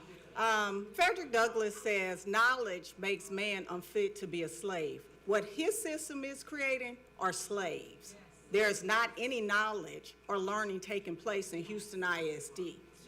He sits here, you all are listening to a man who listens to a prediction ring. You're listening to Mike Morath, who said he was sent here by God. Both of them, that's questionable. And you're incompetent attorneys. You all have allowed this man to spend $458,565.23 trying to beat me. And that incompetence. And then they had to come before you to overturn their incompetence. That is egregious. You all need to do better. And also, consequences.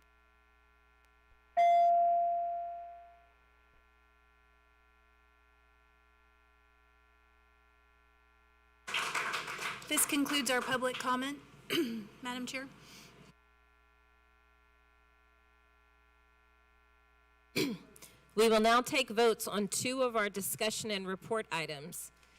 Do I have a motion to accept item 1, the report from the Board Audit Committee Chair?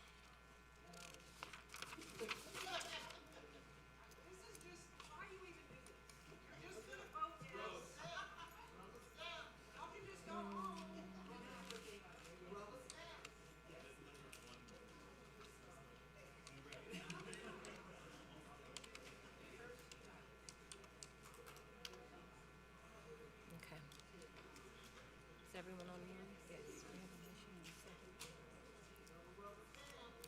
and a second. Okay. I have a motion by Board Member Colon and a second by Board Member Rosales. Please vote.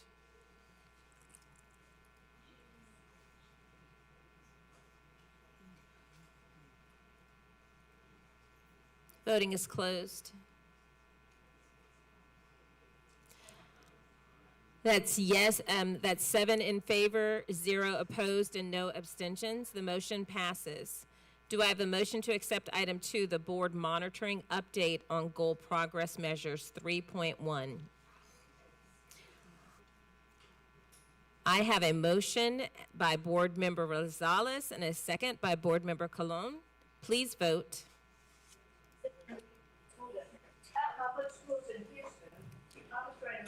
I'm good. Voting has closed. We have 7 in favor, 0 opposed, 0 abstentions. The motion passes. I voted yes, by the way, Andrew. Oh, I'm sorry. Sorry, Yes, we have Board Member Campo has joined us via Zoom. Yes, thank you. We will now consider action items on the agenda. Board policy requires board members to abstain from all discussions and votes pertaining to contracts that might involve a conflict of interest. Board policy BBFA local defines a conflict of interest as any circumstances that could cast doubt on board members' ability to act with total objectivity with regard to district interest. We have a few items pulled from the consent agenda. May I have a motion to approve item 6, approval of the June budget amendment?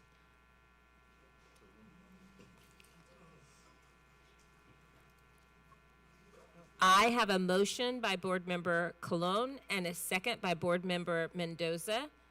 Is there any discussion? Please vote on the motion to approve item 6, approval of the June budget amendment.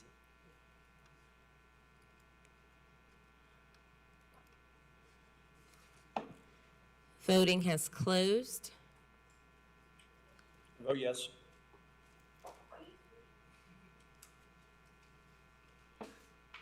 Thank you. So we have eight in favor, 0 opposed, and 0 abstentions. The motion passes.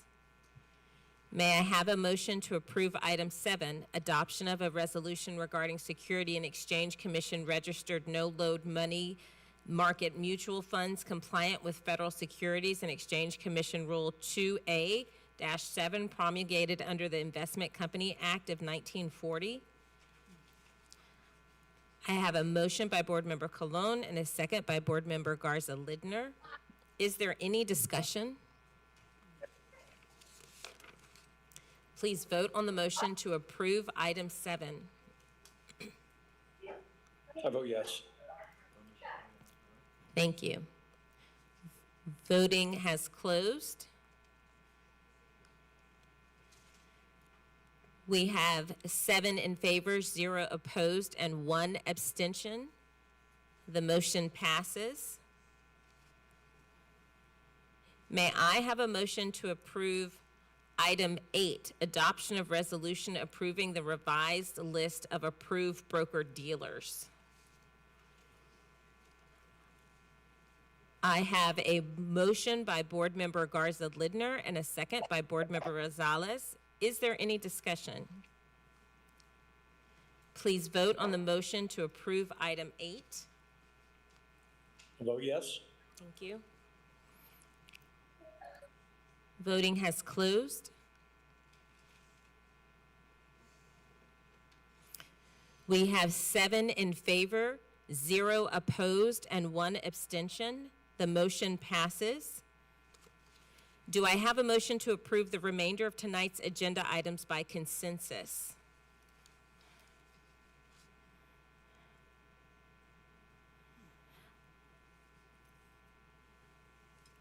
I have a motion by Board Member Rosales and a second by Board Member Garza Lidner. Is there any discussion? Please vote. I vote yes. Thank you. Voting has closed. We have 7 in favor, 0 opposed, 8 in favor, 0 opposed, 0 abstentions. The motion to approve the remainder of tonight's agenda by consensus passes. At this time, the board will recess to closed session under Chapter 551 of Texas Government Code Open Meetings Act, subsections 551.004 through 551.089. Should board final action, vote, or decision on any matter considered in the closed session be required, such final action, vote, or decision shall be taken at the open meetings covered by this notice upon the reconvening of the public meeting or at the subsequent public meeting or the board upon notice thereof. The board has recessed to closed session at 8:13 p.m. on June 11th, 2026.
Are y'all ready?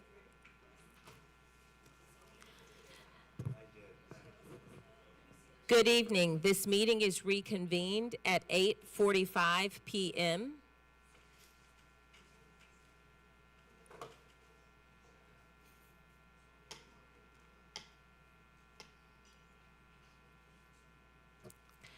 We are now ready to consider items discussed in closed session. Are there any motions? Yes, please. I move that the board approves the closed session personnel agenda, including specifically that the board approves proposed terminations, non-renewals of continuing term, performance, and probationary contracts, and authorizes the superintendent or designee to provide notice of same. That the board approves suspensions without pay for continuing term and probationary contracts and authorizes the superintendent or designee to provide notice of same. That the board voids continuing term, probationary, and performance contracts and authorizes the superintendent or designee to provide notice of same. That the board approves withdrawals of contract recommendations, and that the board approves issuance of final orders on contract terminations and non-renewals as discussed in closed session effective June 11th, 2026. Is there a second? I have a motion by Board Member Garza Lidner and a second by Board Member Colon. Please vote. I vote yes. Thank you. Voting has closed. We have 7 in favor, none opposed, and 0 abstentions. The motion passes. Is there another motion? Yes, please. I move that the board adopt the resolution of the Houston Independent School District School Board regarding the sale of surplus real property, which authorizes the board vice president to complete the sale of the property known as SB 260397, Kirby and Orem acreage, OW Orem Drive, Houston, Harris County, Texas 77047. Is there a second? I have a motion by Board Member Garza Lidner and a second by Board Member Cruz Arnold. Please vote. I vote yes. Thank you. Voting has closed.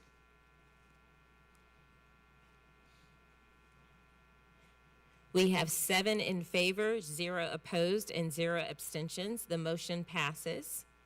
That's all.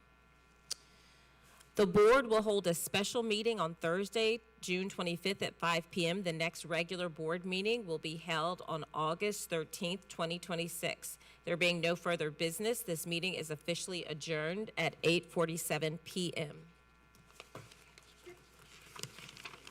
Y'all have a good night. Thank you. Good night, Rick. Bye.